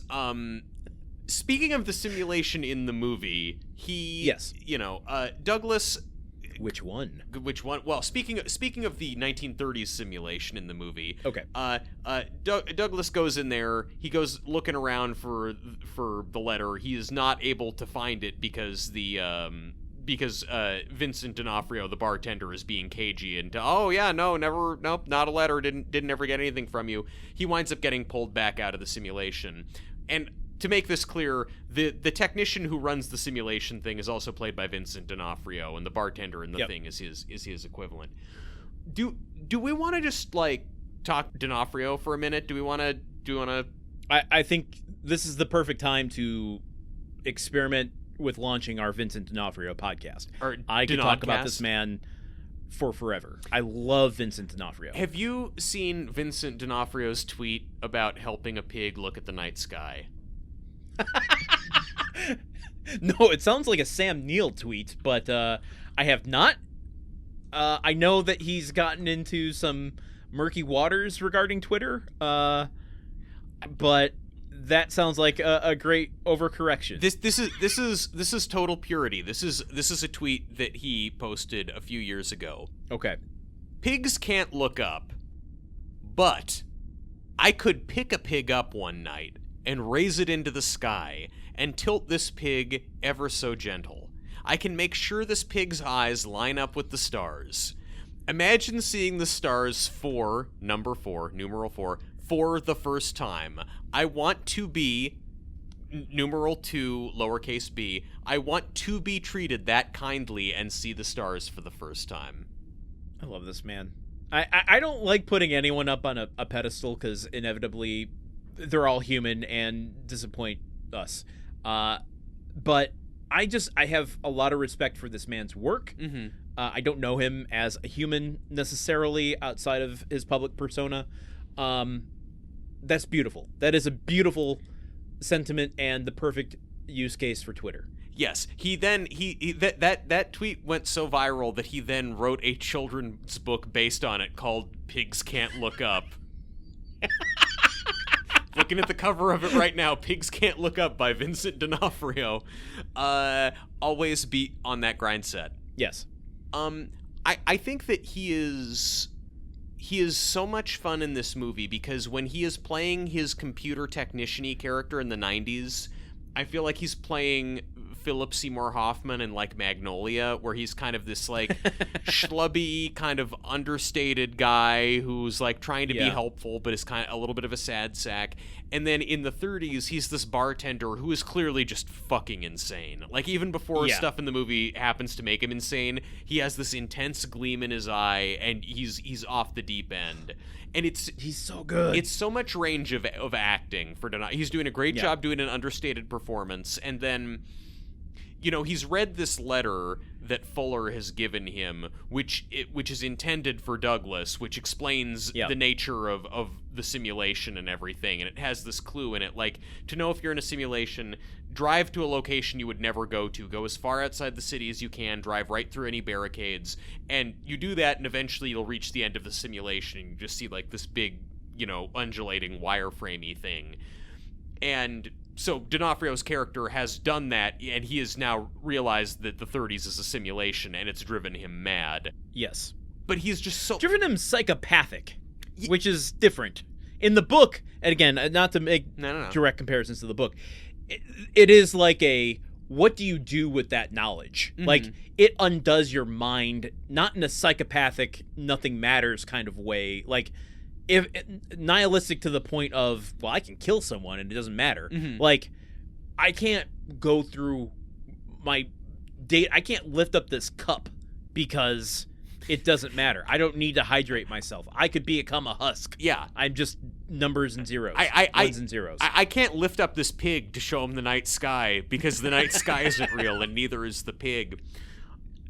And again, I think this is another case of the movie then taking a concept from the book and finding a way to restructure it to make it more cinematic, because it's just when, you know, when Douglas finally gets in there and realizes, oh, bartender D'Onofrio is the one with the letter, I need to, like, track him down, and then he, like, finds him at the hotel, and D'Onofrio lures him down into the basement and then has a gun and tries to kill him. It's, like, exciting. It turns into this big fight scene. They wind up fighting in a pool. D'Onofrio's trying to drown him. Like, that is exciting, but also, like, when D'Onofrio is pointing the gun at him in the 30s, and he says at one point, like, something like, what makes you think you people can do this to us? And he has this really righteous indignation at, like, yeah, so I found out that I am just a simulation in a computer. Who the fuck are you? Why are you messing with our minds like this? Why are you doing this? Why are you coming in here and inhabiting us and doing that stuff? I really felt for that, and I empathized with him in that moment. As someone who often feels powerless and rages against the world, it's like, I mean, that reaction makes sense, I think, of, like, suddenly it's like everything bad that's ever happened to me was ordained and programmed by these people. You know, I'm not endorsing murdering folks or trying to, but, you know, I kind of get where he's coming from. Interesting. Yeah, I don't know. It's one of those situations it's impossible to know how you'd react. Well, I was just about to ask you how you'd react if you like you would start stealing everybody else's in-flight meal on the plane, right? Because they're not real. I really have no idea how I'd react. I think I'm predisposed to maybe being okay with it. Okay, so yeah, again, like me, you don't really care. Well, no, it's not that I don't care. You want to eat the steak. It's no, not necessarily. At the risk of going too theological with it, I prescribe to this concept of my own that I, depending on what day you catch me on, I call myself a nihilistic humanist or a humanistic nihilist. And the idea is, for me, and again, this is a personal philosophy. Yeah, I know. Trying to be on a soapbox. You were just, I'm sorry, you were just accusing me of having a stoner programmer earlier, and that is a very, like, we're clearing some tubes on the floor of your dorm room right now. Different strains. Yours is the one that is really mellow. Mine's the one that amps you up a bit. Yeah, that's meth. You're doing meth right now. Yeah. Oh, got it. Okay. The idea for me would be like, okay, everything is meaningless, and so therefore everything has meaning. If this is a simulation, then what I do only has the meaning that I give it. Otherwise, what's the point? And so it makes every action I do that much more meaningful.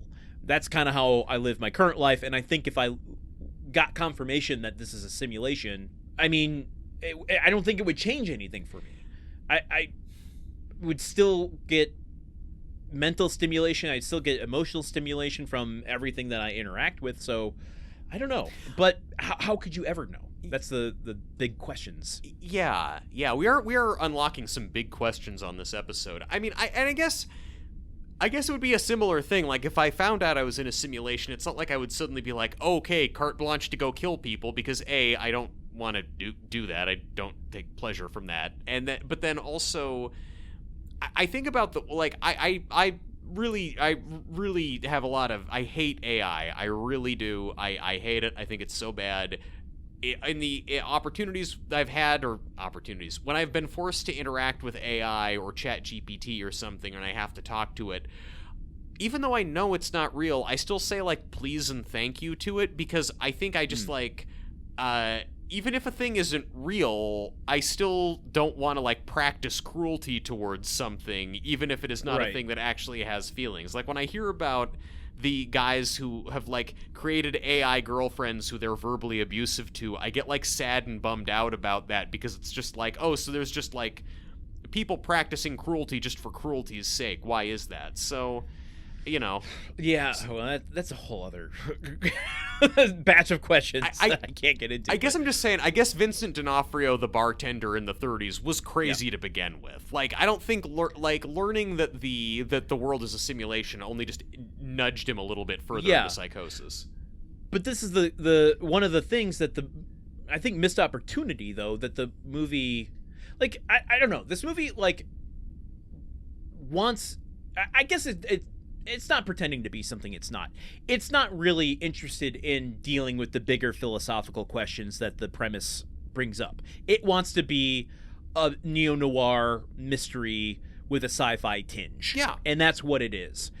To me, that question brings up, like, well, was it D'Onofrio programmed that way? Yes. Or did the simulation nurture him into that?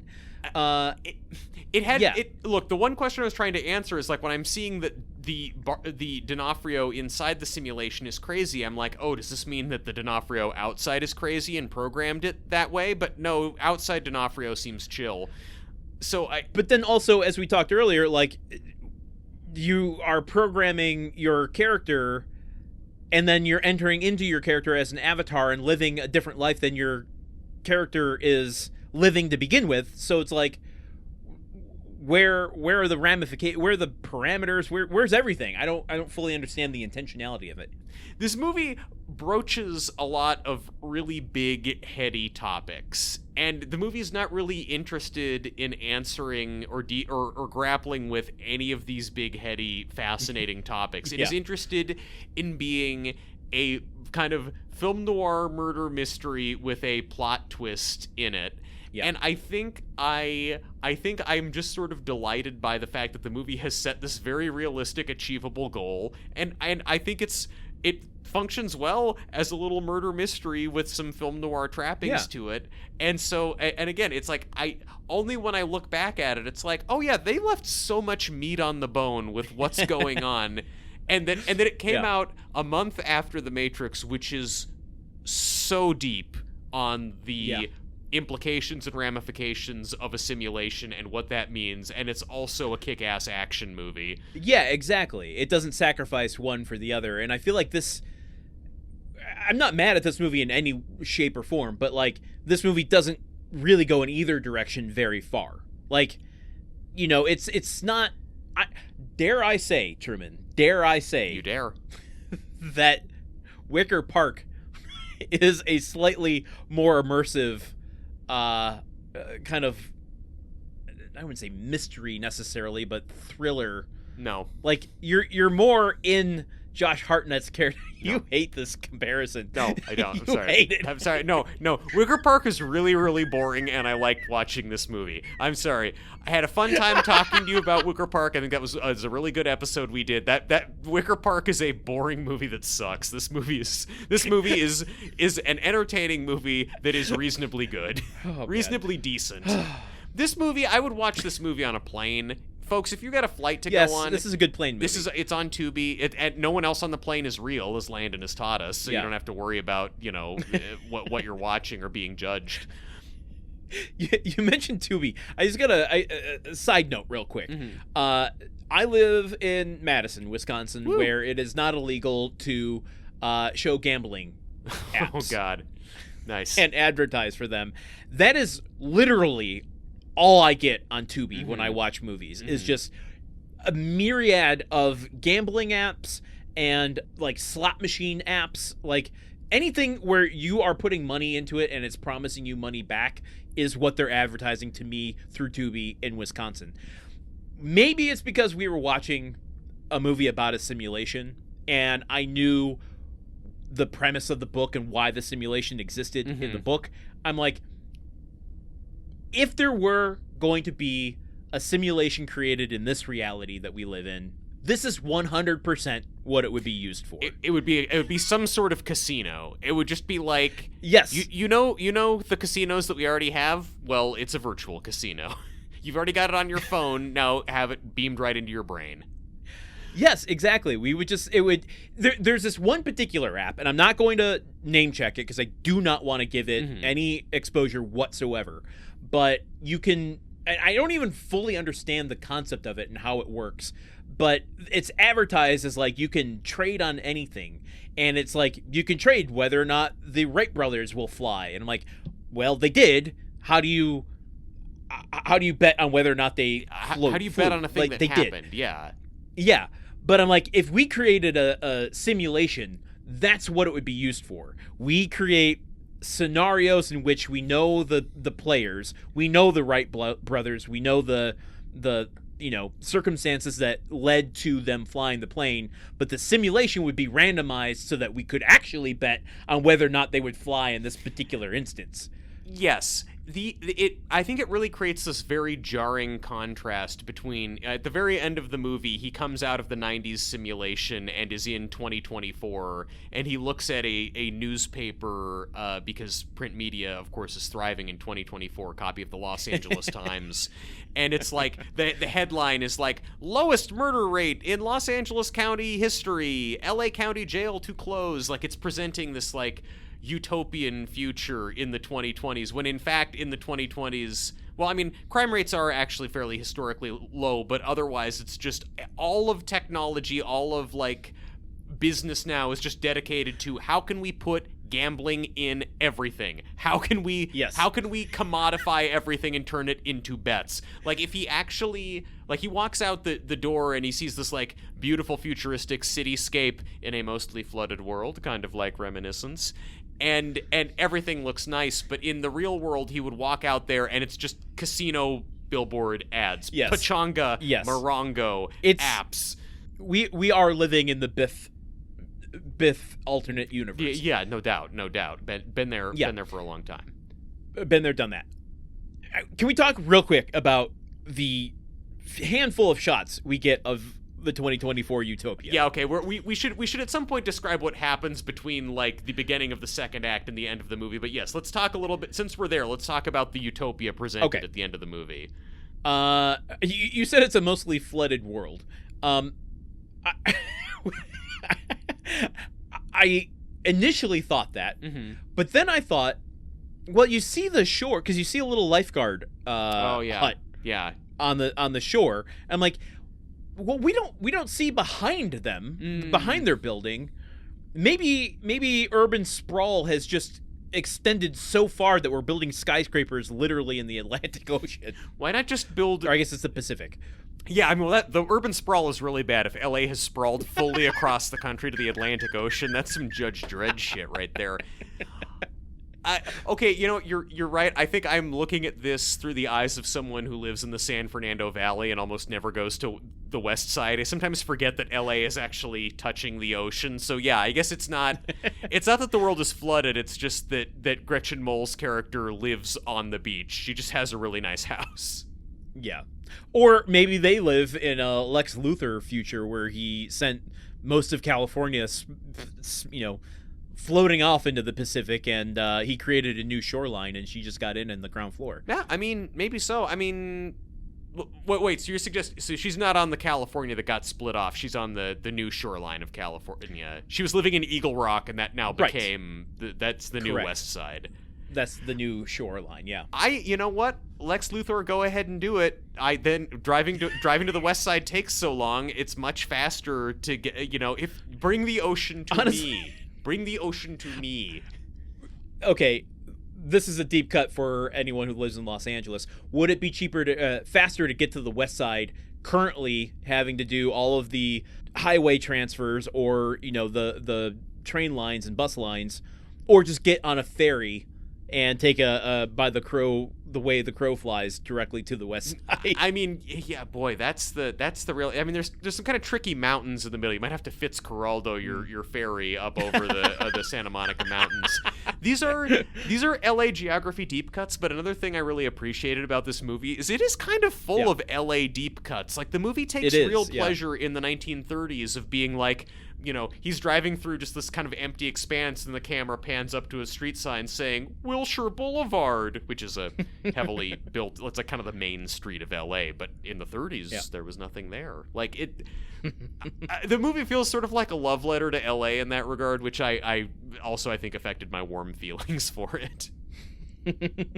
So, well, you said, okay, well, we're talking about the future of 2024 as he's found his way up, and we've alluded to the fact that Ashton from 1937 has worked his way up to 1999 and is inhabiting Vincent D'Onofrio, kind of reversing the consciousness transfer process from the Avatar becoming into the real world. Yeah. So talk to me about the final act here and how David comes down to 1999 to inhabit Douglas Hall, and how this kind of all unravels.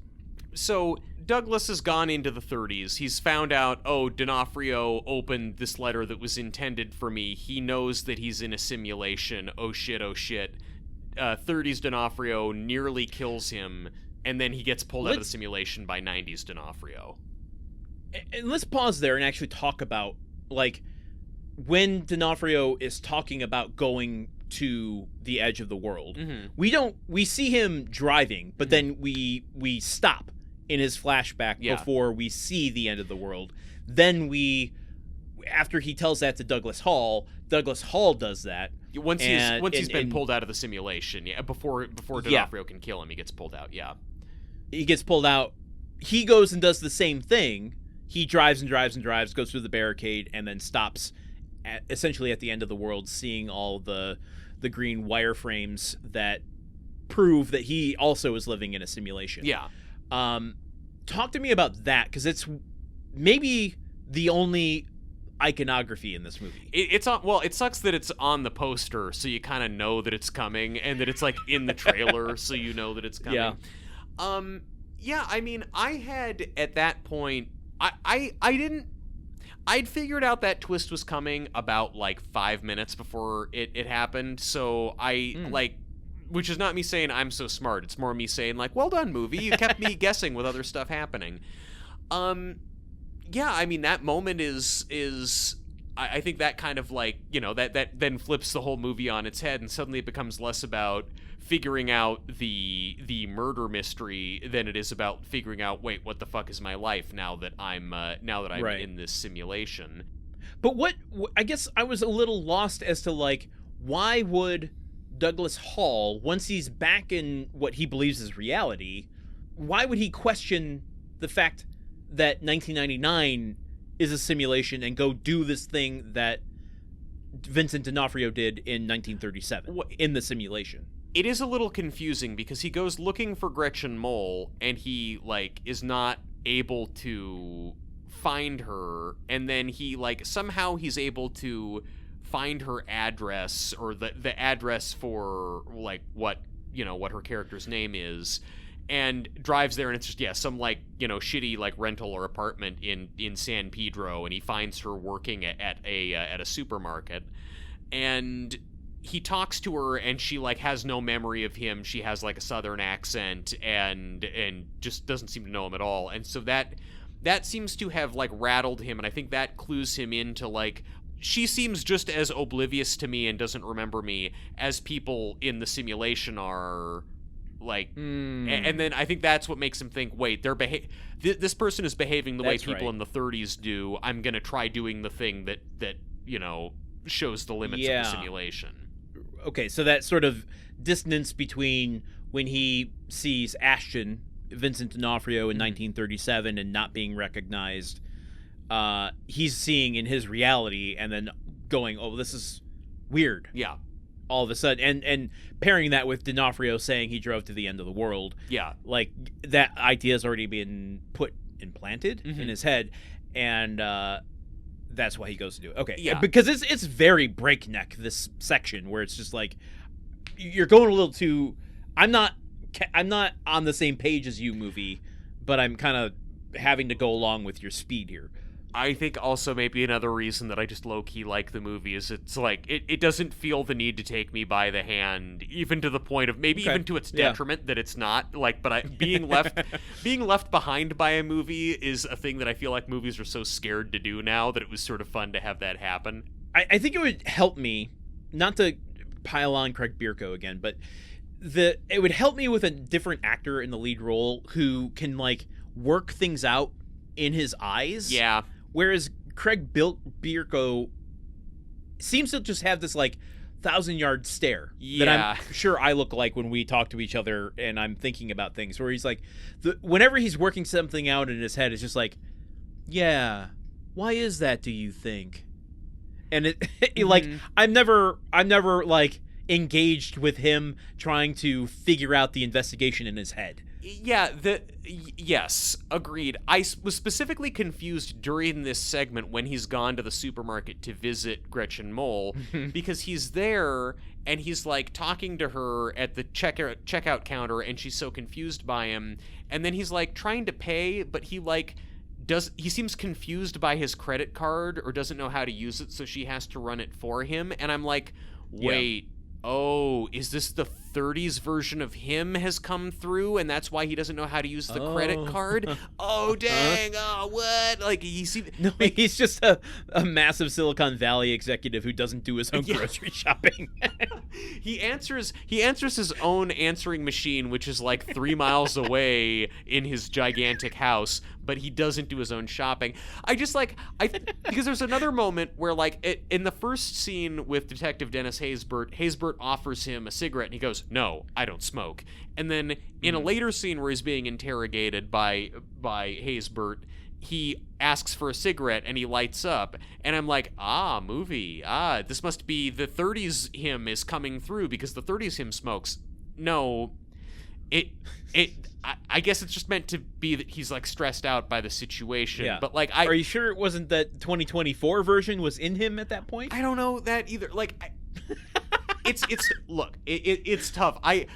Again, maybe also part of why I like the movie is that throughout it, I kept I kept thinking aspects of his performance were very carefully calibrated to hint at a thing happening that actually wasn't, and it was actually I was being misled by his performance that maybe was not so great. The thing about Craig Bierko, it's just he is. He before this movie, he was in kind of supporting roles in a lot of comedies. He was in, he was supporting role in The Long Kiss Goodnight, an action movie. Yep. Supporting role in Fear and Loathing in Las Vegas. Scary movie. Scary movie. He played the lead role in a movie called Sour Grapes, written by some guy called Larry David. I don't know. You ever heard of him?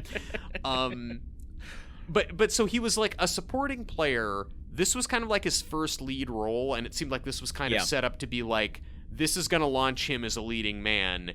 And then it kind of just like, this didn't happen, and then it's just everything after this, it's like back to supporting roles, dropping further and further down the call sheet. And it's just similar to the co-writer for this movie, the Universal City area restaurateur. It's like this is just sort of a place where like some people could have launched their careers off this. They walked into the buzzsaw of releasing an alternate reality movie in 1999. It didn't happen, and then everybody kind of went off and just did other things. Yeah. Some of them found their footing, some didn't. Obviously, Dennis Haysbert went into 24, and Gretchen Mol had an incredible run on Boardwalk Empire. Yeah. I mean, Dennis Haysbert also like had a very lucrative run as the spokesman for Allstate. Oh my God, I forgot about that. God, remember those days? The thing about Dennis Haysbert is that as someone who's mainly familiar with him from 24, and then him being where he plays the president on 24, and is this very dignified figure, and then in the Allstate commercials, yes, he's this kind of reassuring baritone voice who will be there for you when you crash your car, and then in this where he's this detective who is wisecracking and clearly just like hates Bierko's character and is constantly like clowning on him and making jokes about him. Like he's I don't know, like something like when Bierko asks him for a cigarette and he gives it to him, it's he says like, I guess the stress is getting to me, and Haysbert goes, well, you better start buying them by the carton. Like he's just oh man, I don't know. It is he seems to be having a lot of fun in this role, and I like watching it. Yeah. You seem to not agree. No, I love Dennis Haysbert in this. I have no qualms with him, whatever. I mean, it does feel a little superfluous. I mean, I don't have any issues with his performance. I don't have any issues with the character in a vacuum. What I think does a disservice to the film, though, is that it relinquishes some of the necessity for the main character to do the investigation and ask the big questions. And I feel like it would have put me, because that character doesn't exist in either of the other, in the World on a Wire or the book. Yeah. So it puts the more bigger questions on the main character to have to unravel throughout. Granted, putting Dennis Haysbert in there does add this added layer of suspense of, he's always being monitored, as a kind of echoing theme of the simulation always watching you. And it's also just like it's driving him for. It's like I have to be doing shit because this guy is after me and wants to get me for this crime. This is the last thing I'll say in comparison to the book, which I realize they're separate things and they don't need to be the same. But the most interesting part of the book that's missing here, that I feel like the Dennis Haysbert character could have been utilized as, is that in the simulation, both of the simulations, there is a character that knows they're in a simulation, and that character acts as a go-between between the upper world and the world that they live in. That's cool. So It's kind of a informant sort of situation.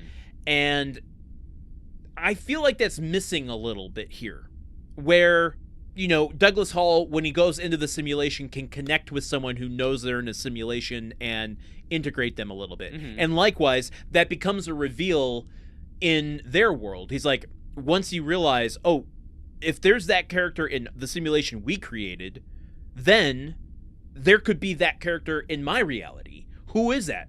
Of everyone I know, who would be watching me the closest? Yeah. And it would make sense for the Dennis Haysbert character to be there in that regard. As it currently stands, I feel like it detracts a little bit from the narrative thrust of giving the protagonist a little bit more to do. That's probably fair because at this point in the movie, we do sort of lose Douglas, like Craig Bierko's character. He drives out, he sees the wireframey thing, oh shit, I'm in a simulation. At that point, the movie kind of suddenly, it goes back to 90s LA, where 90s D'Onofrio then goes into the simulation, because I guess he's trying to, solve the mystery now. But then he winds up going in there, so he jumps into psychotic, crazy 30s D'Onofrio, and he's driving a car. He gets pulled over by a cop because of the reckless driving as he was trying to figure out what he was doing.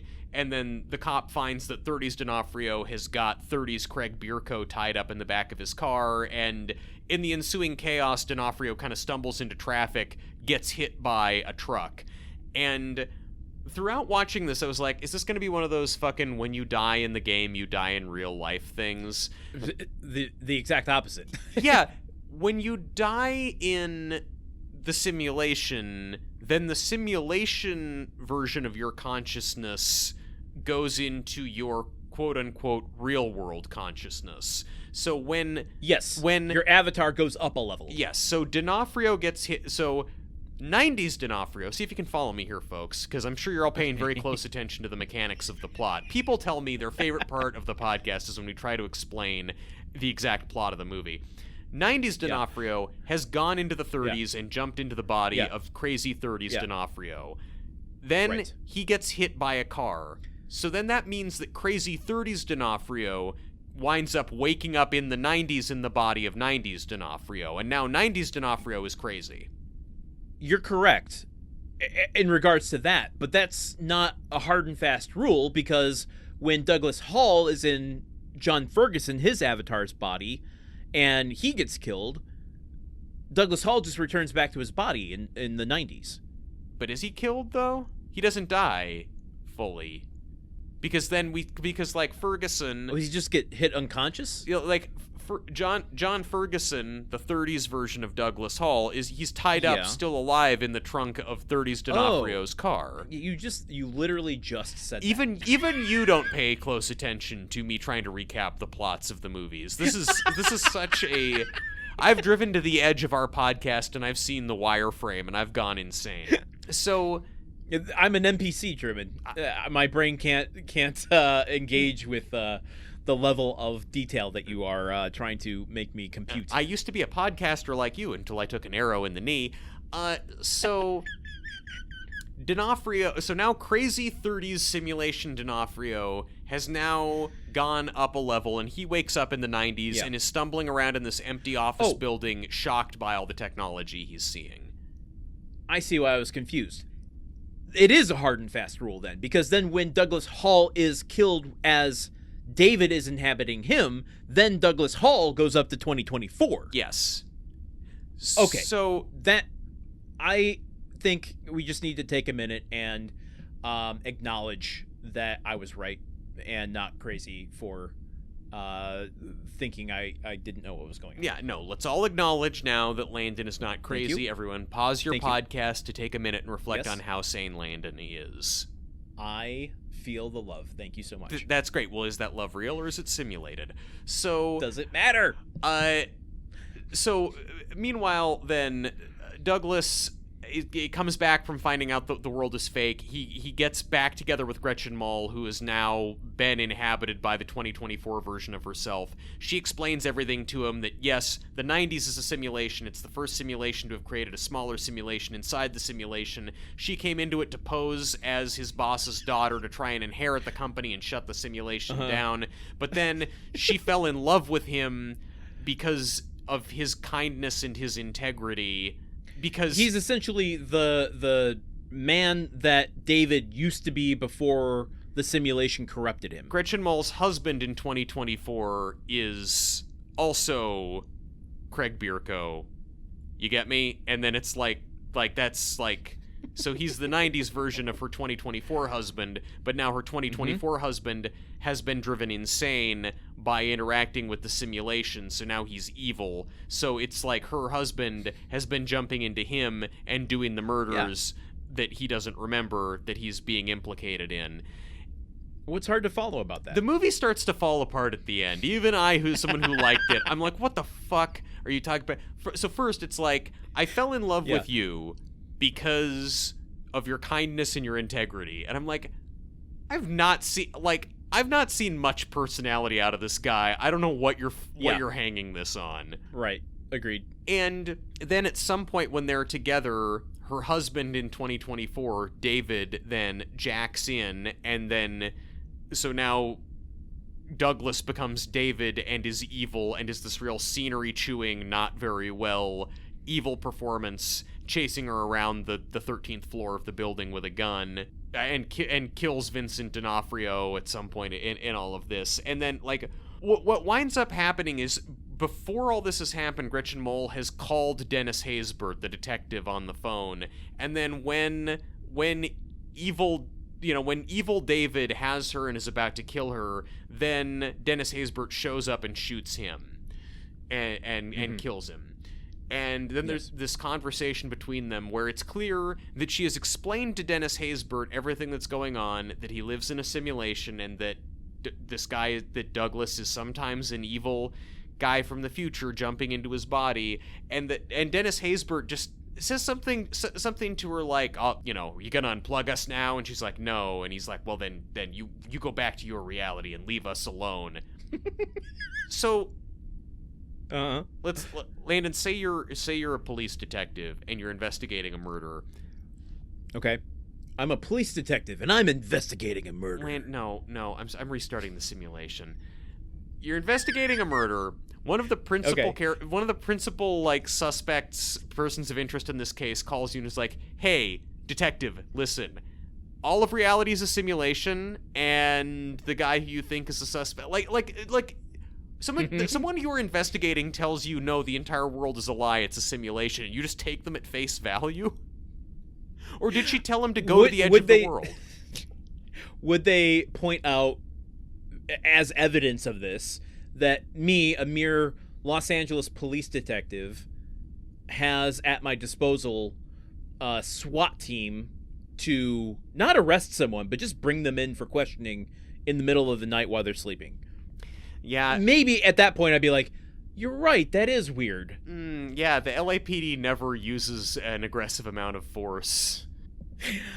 No comment.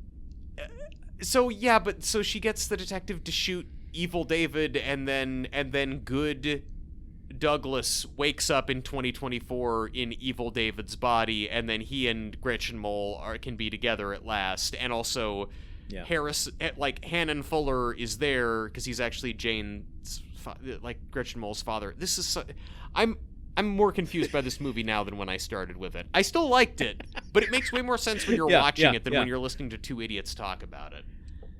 Well, and I think that's a good transition into asking why this movie is forgotten. When you look at something like The Matrix, which deals with very similar stuff, and loftier philosophical discussions, it's clear as a bell. It rings like a crystal plate. I don't think. What are you crystal. What are you doing? Just crystal. What are you doing with your plates? Just crystal. Just crystal. Yeah. There's no confusion about it whatsoever. And, you can look back 25 years and go, oh, okay, is the Oracle stuff, the there is no spoon stuff a little on the nose? Maybe, but it communicates exactly what it's trying to, engage with. This movie doesn't have any of that. Yeah, it does not. This you really have to. This movie really is at its best when you have preceded it with a lot of worse movies and more forgettable movies. Is that your take on why the movie was forgotten, or can I ask you why? It's partly. Why do you think it was forgotten? Well, I think there's some of that, and then of course, as we've already discussed, the cultural moment in which it was just completely absorbed by the Matrix world. There's a pre-Matrix and there's a post-Matrix, and this falls 9 weeks after the post-Matrix world.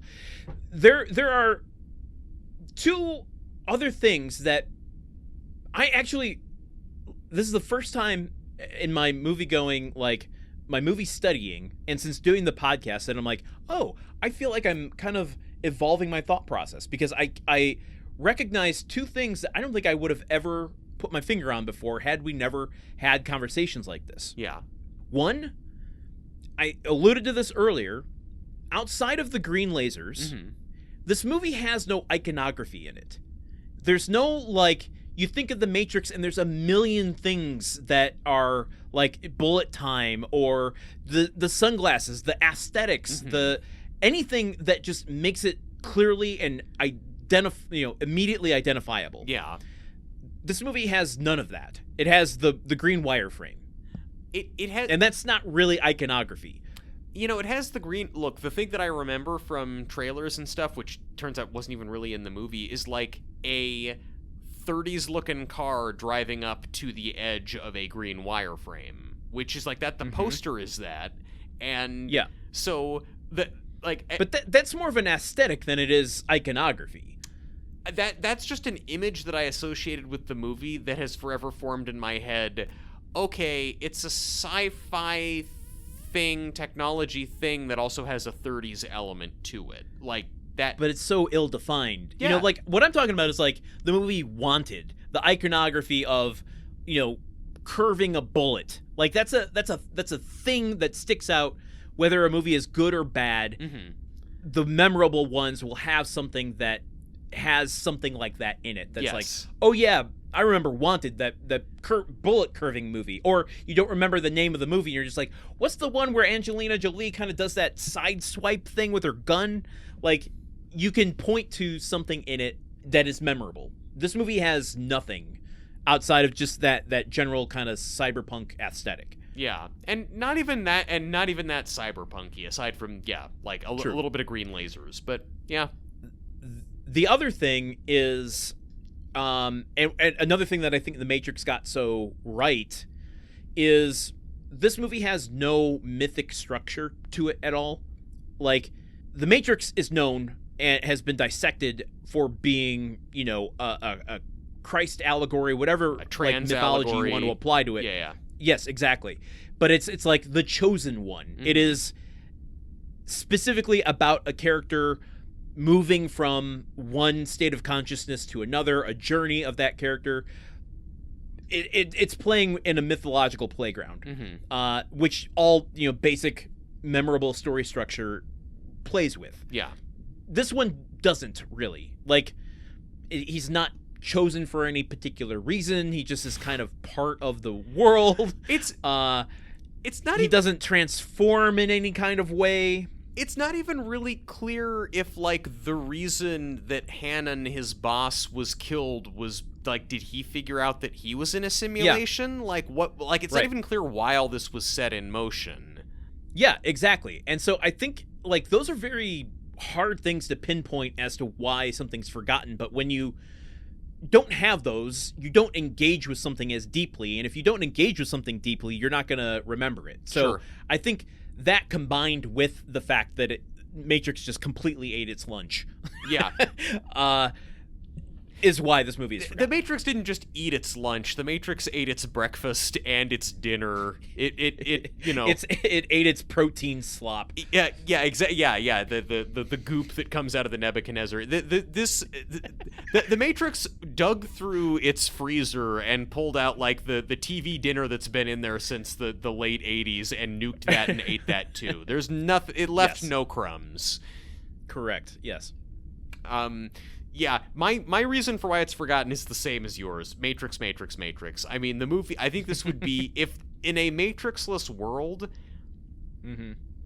probably this movie still would not have been a gigantic hit, and I guess even absent the Matrix, there's not a lot to hold on to here. Maybe this movie still would be forgotten, but yeah.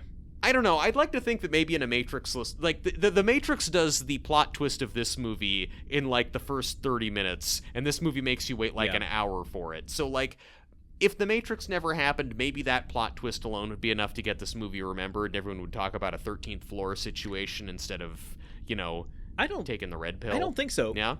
Because Catherine Bigelow did Strange Days before this movie, and, had a middling success when it came out and had to like really grow in cult appreciation. So I think making the Matrix a blockbuster and approaching it from that angle, as opposed to approaching it from the comic book angle as opposed to the neo-noir angle, makes all the difference. Yeah, but I mean, Strange Days isn't like a what is reality movie. I mean, there's like people are like filming the shit through their eyes, but there's not a moment where it's like everything you've seen has actually been inside a computer. Like that True, but you can go and relive the memories. I mean, it's adjacent. Some sort of a machine that lets you relive memories as though they are a film, is what you're saying. Only if I have to be submerged in other people's dirty water. Don't to do it. Yeah, okay, great.